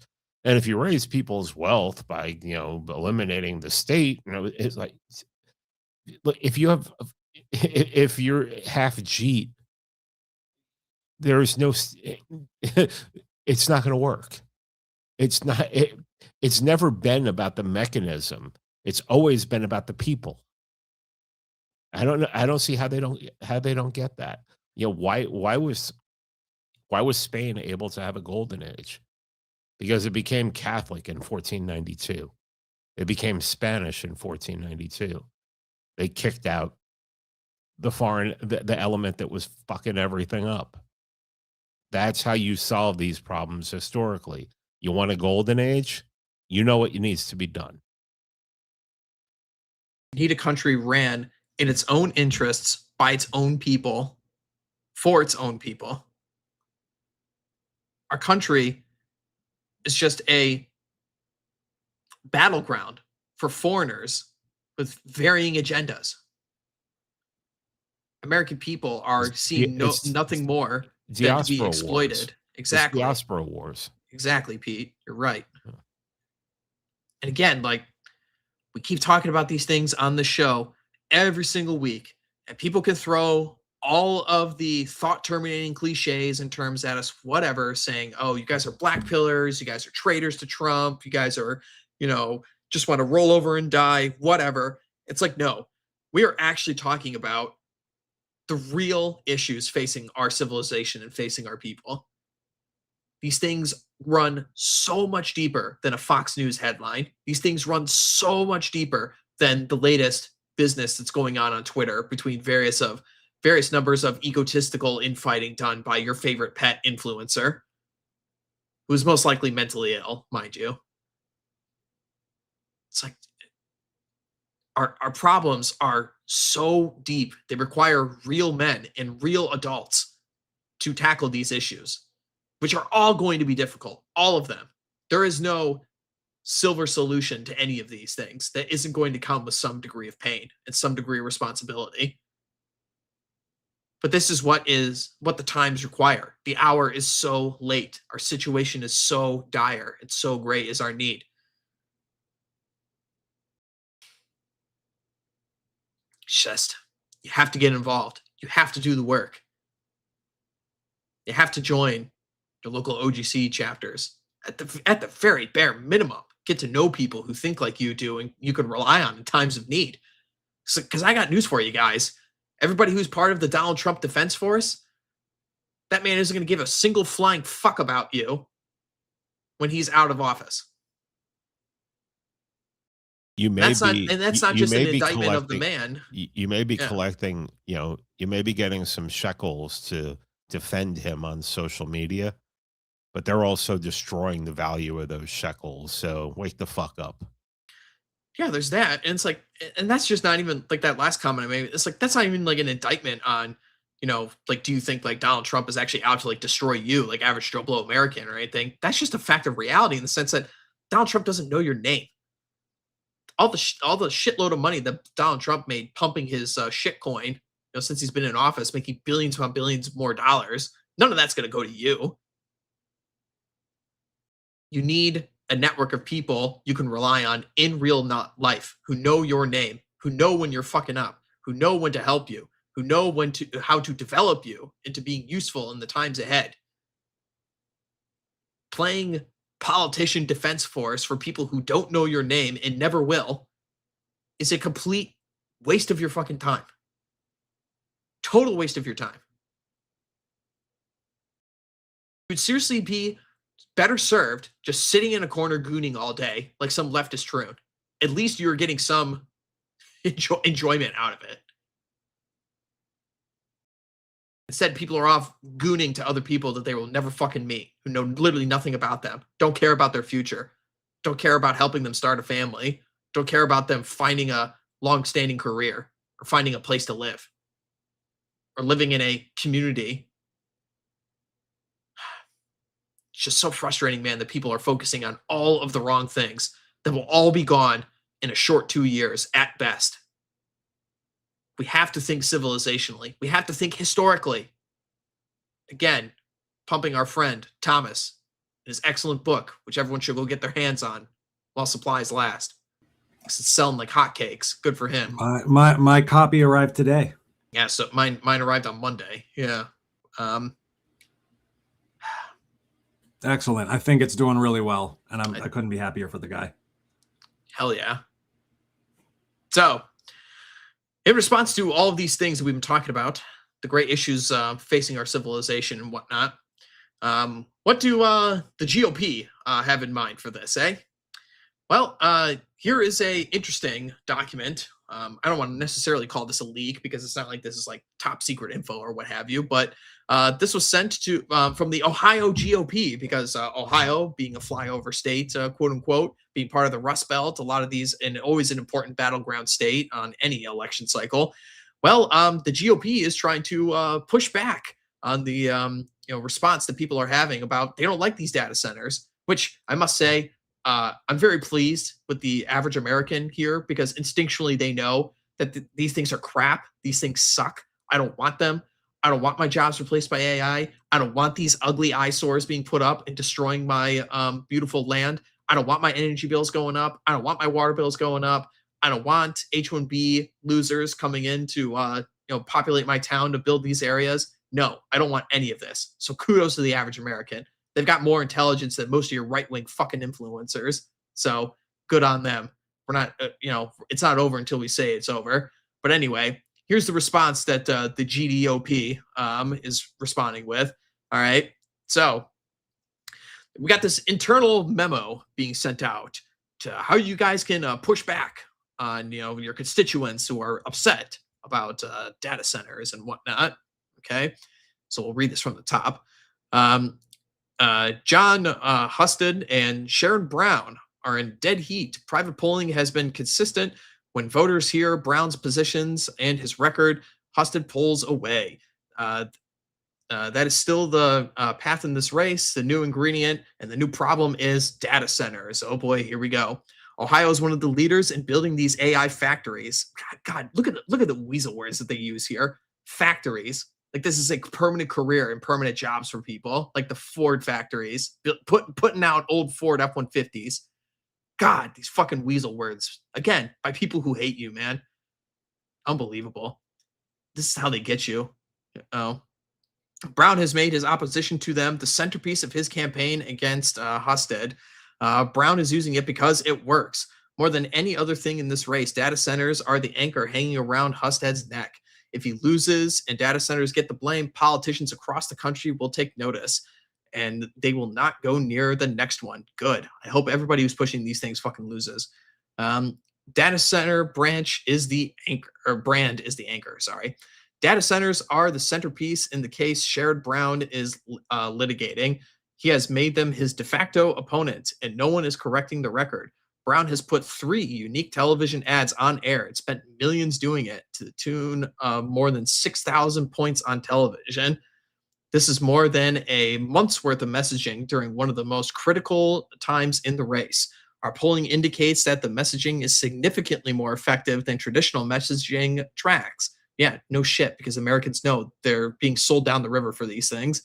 As it introduces new information on highly relevant emerging topic, this has become a sleeper issue for the entire election cycle. What has to happen? All right, so here we go. Here's the response. The GOP is acknowledging that this is an issue in the race, that the American people are really fired up on this case about data centers being put up in their backyards and they don't want them. Okay, so how's the GOP going to fix this? What has to happen? Campaigns or party committees cannot fix the toxic brand of an entire segment of the economy. The companies that need these projects built to have to fix how Ohioans see them, who benefits, who pays, and why communities should want one. Until that happens, the issue will continue to dominate this race. If it is still this potent in November, elected officials everywhere will treat Ohio as their reason to work against data centers in the future.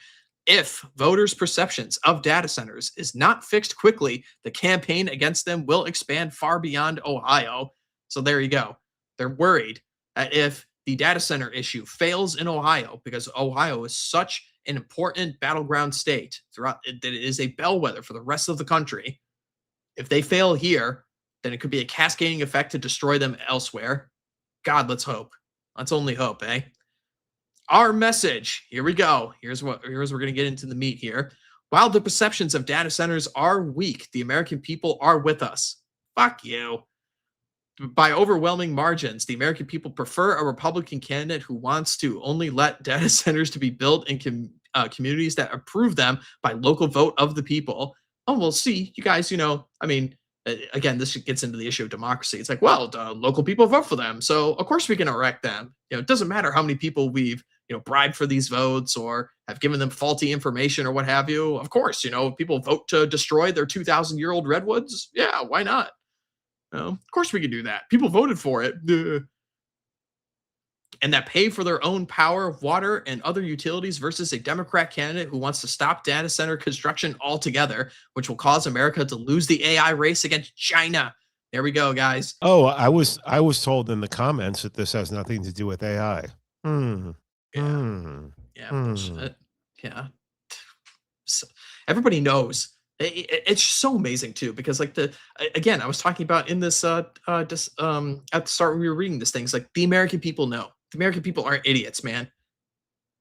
They try to tell you that like common sense is not something that you should be voting on. Common sense is not something you should be trusting.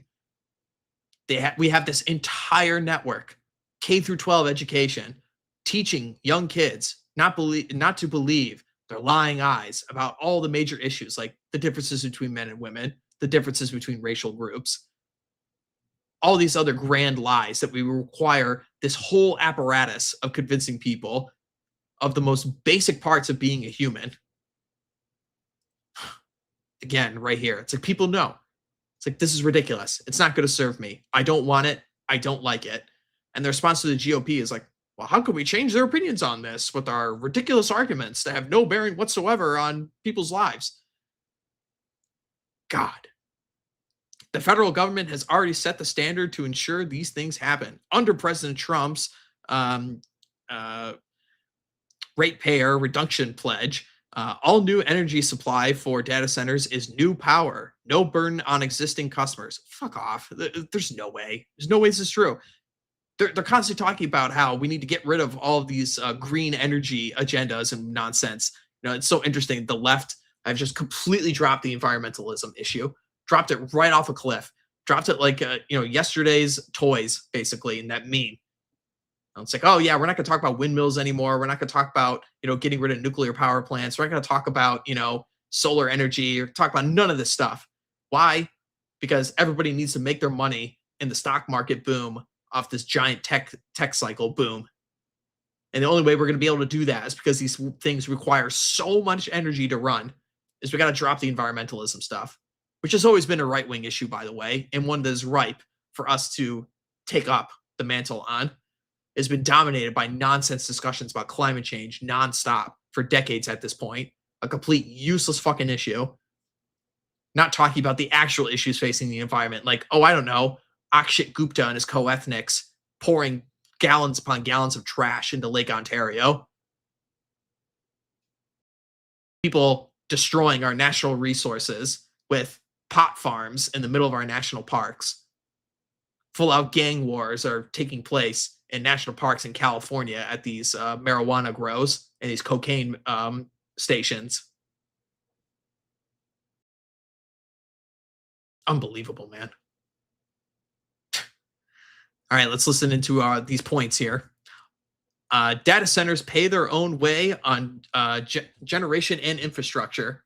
Oh, so why do they need taxpayer funds then? Why do they need taxpayer money to build these things? Why are they getting any grants or breaks whatsoever? No higher costs on family and ratepayers.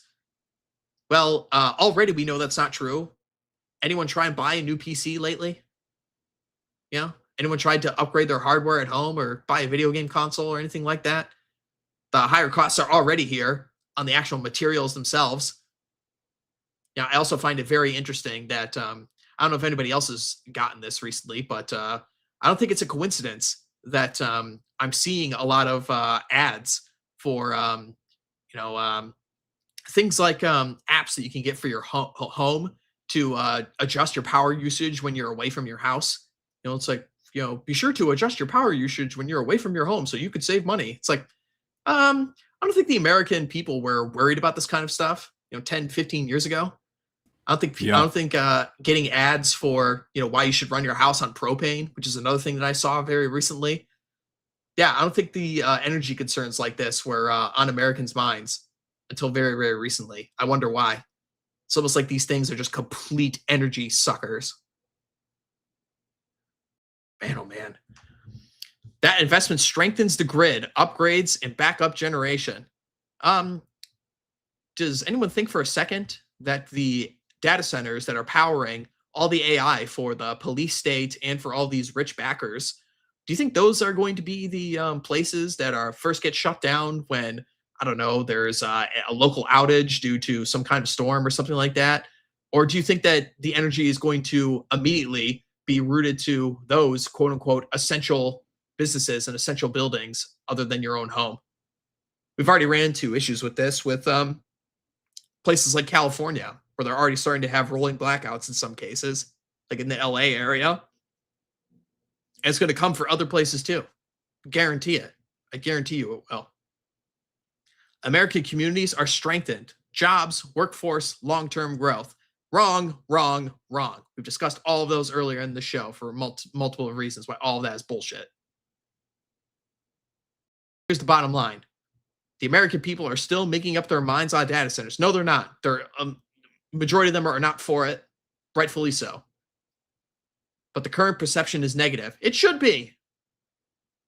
Sharon Brown has made data centers the centerpiece of his campaign, yet Ohio is still a toss-up. If Husted loses because of data centers, the industry will be blamed. Good. And elected officials or other parties will learn the cautionary lesson. Good.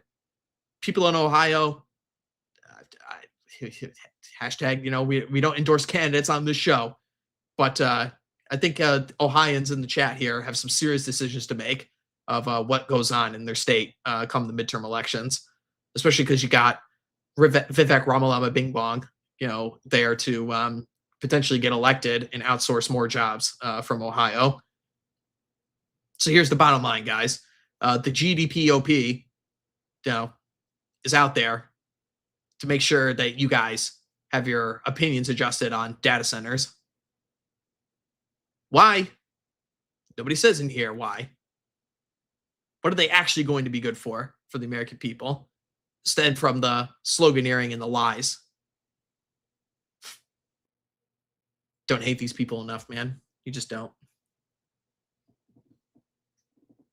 It's nice when things like this get leaked so you can see just how much they hate you and just how much they're just manipulating you. I mean, I still see people who I know just believing, what comes across their screen, what comes across on X, it's remarkable to me. It's remarkable to me that we can know what we know, see the history that we know, and think, oh, it's only other people who buy into propaganda. I know when they're telling the truth. Do you? Do you really? I, I have some doubts.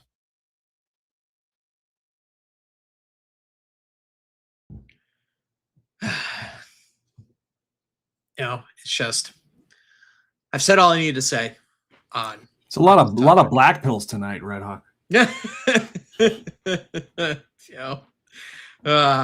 Well, everybody's got some decisions to make coming up here as it relates to the midterms. I'm sure people in their I'm sure this isn't exclusive just to Ohio. I mean, I'm sure there are memos like this going out in every single battleground state over this issue.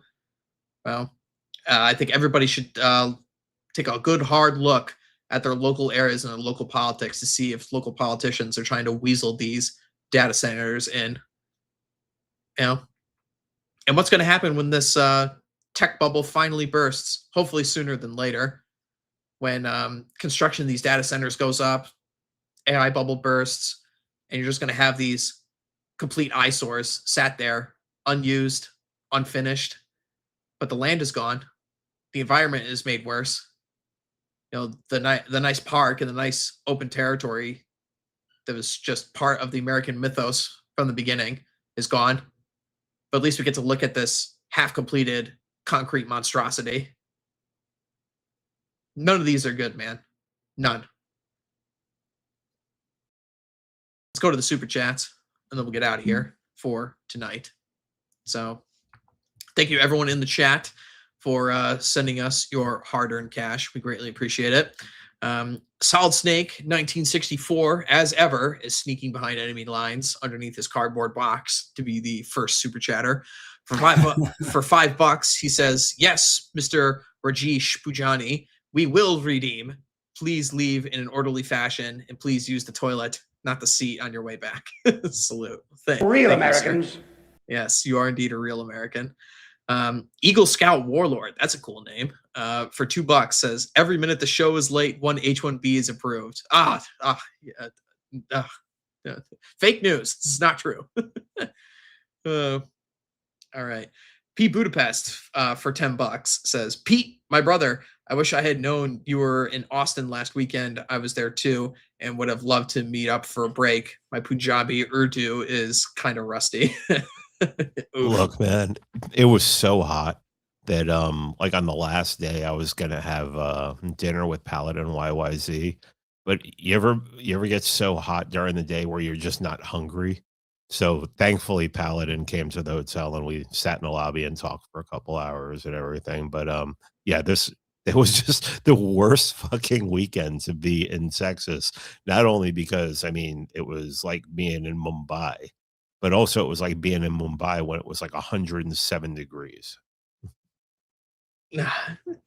Man, again, like it's been a while since I've been to Texas, but eventually I'll go back. They just have the hunting is just too good down there for me not to make my return. So I hope I won't be too disappointed about it. But I mean, I told this story before, but last year when I was getting on a plane and I was going through the TSA where you got to go through that humiliating, a body scanner where you got to put your hands up or something. And some Jeet woman walked into the thing with me and got right behind me and tried to weasel around. And I took a look at the TSA lady and we both locked eyes when she was trying to walk around me. And I was like, am I having a fucking stroke? And are you seriously trying to do this right now? You can't wait the 5 seconds for me to go through the scanner. You got to try and weasel your way around me and skip the scanner. It's like, God, I fucking hate everything. It's like, why do I have to deal with this? I wasn't dealing with this shit when I was a kid. I've been flying my entire life. I've never had to deal with this before. Unbelievable. And then you see the highlights coming out of Texas where every single Indian in the entire airport is using all the wheelchairs because they get the free service or getting wheeled around. It's like, these people just do not care about lying whatsoever. Yeah. Anyway. TK sends us $5. He sends us a salute, and admin looks to be trying to pander to the base a bit, which is a great shakeup from Miga and retaking Cuba for little Marco. I mean, it's just I suspect that Cuba thing will be done before Trump leaves office, unfortunately, and it'll probably have the same effect as all of our other foreign conflicts have gone as it relates recently. But I mean, I'll take the wins when I can get them, especially on suspending all visa appointments. That's good news. Real Americans. Yes, and you are a real American. He sent us a salute in there. Yeah, most people send the salutes in the back, so I kind of forget about that. But yes, you are a real American. Fritz Imperial, friend of the show, for $10 says, "As an upstate New Yorker, it will always be Lake Ontario. Good news though, even my boomer parents are fed up with Israel at this point. Also, remember to buy the Nuremberg System. Just got my copy. Yes, everyone go buy Thomas's book. Please be aware that there are Jeet scammers out in force on Amazon that have already created fake artificial copies of the book. So be very, very careful that you are actually buying the real object, the real book on there. That is Thomas Cyr, C-Y-R. Be sure to find the correct book when you're making your purchase. All right. Red Hawk, that was actually me. Yep. That was the guy. Yeah. No. All right. We're getting ready right now. We're sending you back. All right. Moving on to big time for $5. Here's some money to pay for your Cricket Wi-Fi. I mean, I declare holy war on Spectrum. I tell you, and here's the problem, man. It's they're all the same. They're all terrible. There's there's no way you can actually switch or file a complaint. There's again, back to our discussion about the free market. Everything isn't shitified. You can't switch to any company because all the companies have been taken over by dude bros and various other firms really just make the product shittier and jack up the price. Everywhere is like this. You know, so frustrating. Let's see. Pete Budapest for $5 says, not to plagiarize Tucker, but it's worth repeating. We're on the verge of an employment apocalypse. There is zero need for a single new immigrant. Yep, absolutely true. 100% true. Tucker's totally right. TK again for $5. Trump obsession, negative or positive, marks you out as a lame. Yeah, I mean, he's going to be gone in 2 years, and maybe even a lame duck in a short couple of months. So again, like, we have to start thinking again about the future. Again, do people not learn their lessons about time preference? Come on, we're supposed to be right wingers here. Anyway, Bolero 393 for $2 says, train whistle sound, please. Well, I think we can imagine. It just gets me every time, every single time. We've had that thing on the soundboard for over a year now, and I still laugh every time.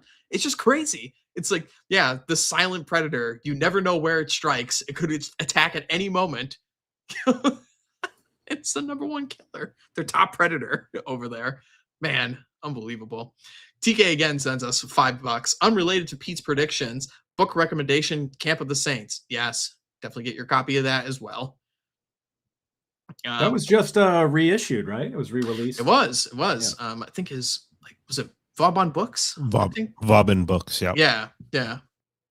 Mm-hmm. Yeah, I got my copy of that from them. Yep, very good. And that's a book, actually. Interestingly enough, I've had some more normie Republican friends they were asking questions about that book because it's been injected into the conversation so much. And I actually had a normie Republican friend of mine read that book recently and got red pilled by it. So I don't know, maybe it might be the right time to start handing out that book to people. Maybe the fatigue for Indians is just so entrenched in people's minds at this point that maybe that's one that you can hand out to people. And that's interesting. I would never expect that. I mean, I like the book, but I certainly don't consider it like a boomer whisperer. Oh, I don't think that type of book. Yeah, I don't know if you can give it to a boomer. I think you give it to a young guy, and I think their mindset could definitely be in the right place for it. Paul W. Hall, who you can find on Mr. D's Twitter Spaces quite frequently, sends us $10 and a salute. Thank you, sir. You definitely are a real American. Real Americans. Yes, indeed. Our good friend, the American Southwest, who you can find on Mondays with American Spirits, helping us out with all manner of historical knowledge on the American Southwest. For $15, he says, as a nature conservation absolutist, I'm 100% against data centers, selling public land, wind farms, and solar desolation land destroyers. The people in charge have no understanding of our descendants. Absolutely. I agree 100% with this. Sean Weiland for $10 in the chat says, Red Hawk, the AI bubble might be misdirection from the larger attention economy bubble now popping too, because a majority of ads are now just click fraud by bots, hence the push for digital ID.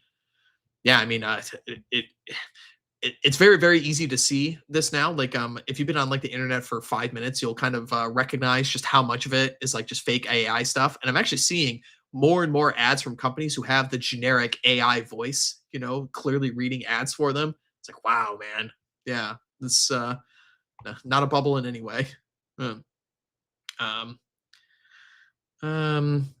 Infernal Morants for $2. I will not use Windows 11. They can't make me. There you go. You are a trooper. American Southwest again for $5 says, what the fuck? There are 5 in my small New Mexico town. If I win my election, 0 funds to this garbage from now on. Well, good. We do hope you win your election, sir. TK for $7.77. T777 deserves 1 more shilling. The Nuremberg system, conceptual basis of world order from 1933 to present, available on Amazon. Required reading. Yes, support fellow friends. And like I said before, please make sure you are buying the correct copy of the book. I want to remind everybody that Amazon gets over, I think it's an absurd number, the high 100s. It's between 800 and 900 book submissions every single day. on Amazon. It's a crazy amount of book submissions that are going on there. And of course, a lot of them are just AI fed slop. They literally saw Thomas's book going up the charts on the bestsellers list, and immediately some Jeets got on it and were like, okay, we make copies, sir. And, but please make sure that you are buying the correct book so that funds will go to our dear friend. Yes. All right. We got a $10 super sticker from our friend Dawn Browning, the only woman who listens to this show. She sends us a super sticker as she does every week. This time is a anthropomorphic pear with a cape flying through the air like Superman. So, well, thank you, Dawn Browning. We appreciate it. DJ Z for $20. We aren't riding the tiger; it's eating us, and we all and all we love. We got to be willing to die, gents. God bless you guys. I mean, oof. No endorsement. Cannot say. Adrian Shepard for $2 says, you guys see TP USA make that OF lady a speaker? Oh God, come on. Really? OnlyFans model. Yeah. Come on. No. They didn't do that. Really? Well, she's a former whore now, allegedly. Oh my God. Is this the oh my God. We were talking about this before we went live. There's gotta be some oh my God, maybe Sean Weiland knows because he's constantly in like Jack Napier's chat and Ryan Stone's chat. Maybe he'll know this. Is it like the same chick that Michael Knowles was debating for all those years? I don't know, X-Runner, he might be in here too. He might know. Like, holy fuck, man. Like, wow. Come on. What a wow. Yeah, we're coming up on the year anniversary of Charlie Kirk's murder. And that's what the organization has to show for it. Unbelievable. That's crazy. But the conservative movement is a fucking joke, dude. Absolute fucking joke. TPUSA is literally the Daily Wire now. Wow. Main focus on the conservatives. They need to go. They all need to go. Every single one of them. Unbelievable. Yeah, let's give a platform, one of the largest platforms in the conservative movement, to a former OnlyFans whore. My God. Just no women in positions of power, period, ever. What a fucking joke. I gotta text Allie Drummond about this and see if she knows about this, because this is just crazy. Anyway, or maybe Mac on Twitter. I'm sure she has something to say about this. This is crazy. Anyway, Vulpes Persona for our last super chat of the night sends us $10. He says, nothing. Thank you, sir. We appreciate you. And then we got one other one that came in the last moment. Happy Hunting 1000 for $10 says, hello, gentlemen. Well, hello to you, sir. Okay. Last minute shillings from you, gentlemen. Pete, do you have anything to direct people in the audience to? Sure.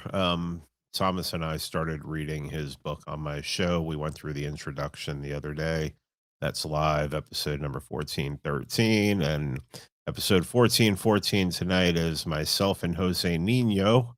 Jose being one of the great researchers on a certain tribe right now. And we talk about a lot of things, but we pretty much try to concentrate on, some of the nuns in this country that are buck dancing for Zion. So we ought to get Jose back on the show, Pete. It's been a while. We should reach out. I'll talk back on here. No. All right. And Kino Politics. Number one, I gotta say, I like your PFP. It's like a revolver chamber in the background, but also a film reel. So it's cool. I didn't even think about the revolver chamber, but now that you mentioned it, it's true. Yeah. It's like it's Kino, as the kids would say. So, where can people find more of your stuff, please? Yeah, well, it's pretty hard to find at the moment. I've just got a rebooted X account here, but if people go to kinopolitics.gumroad.com, they can find the Last Picture Shows Film Festival 2025. Of course, you gentlemen were guests this year. I saw Fritz Imperial in the giving us a super chat. He was also a guest, did a great review of Over the Garden Wall.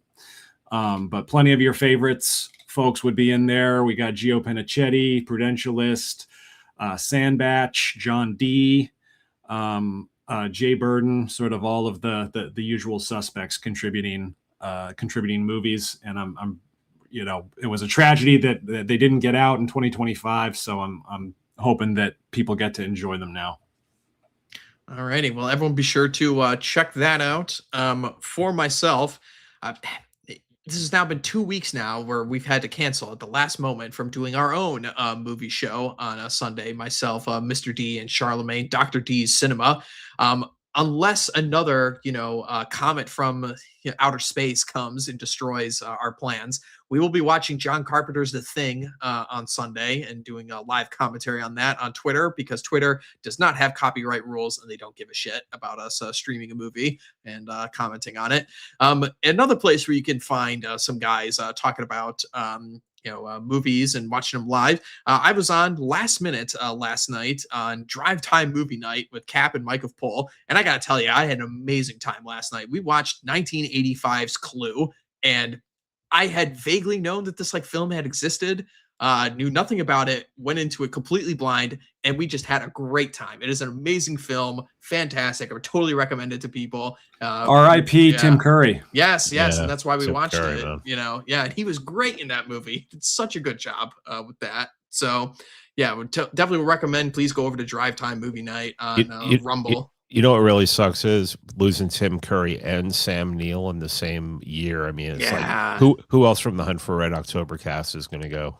I know. Well, we already lost Sean Connery, so but no, it's no. I mean, the day of the pillow is nigh. It is. So unfortunately, all of our great movie stars are just going to be replaced by endless numbers of Zendaya. So. Enjoy movies while you still can. And I one last thing I have to say about Tim Curry is that I really do think it's cool that he was one of the guys who's in on the ground floor for video games as an art. He's like, I'm a major Hollywood actor, but of course I'm going to be the campy version of a Russian general and do all the voiceovers and the acting for Command and Conquer. It's like, I think that's pretty neat. So he will be missed indeed. So, all right. We will be back here next week for another episode of Pony Express Radio. Everyone, of course, watch American Spirits on Mondays and Chapter House on Wednesdays. And we will be back next week. Everyone have a good week. When I pass on my good genes to my sons, they're going to join the Old Glory Club.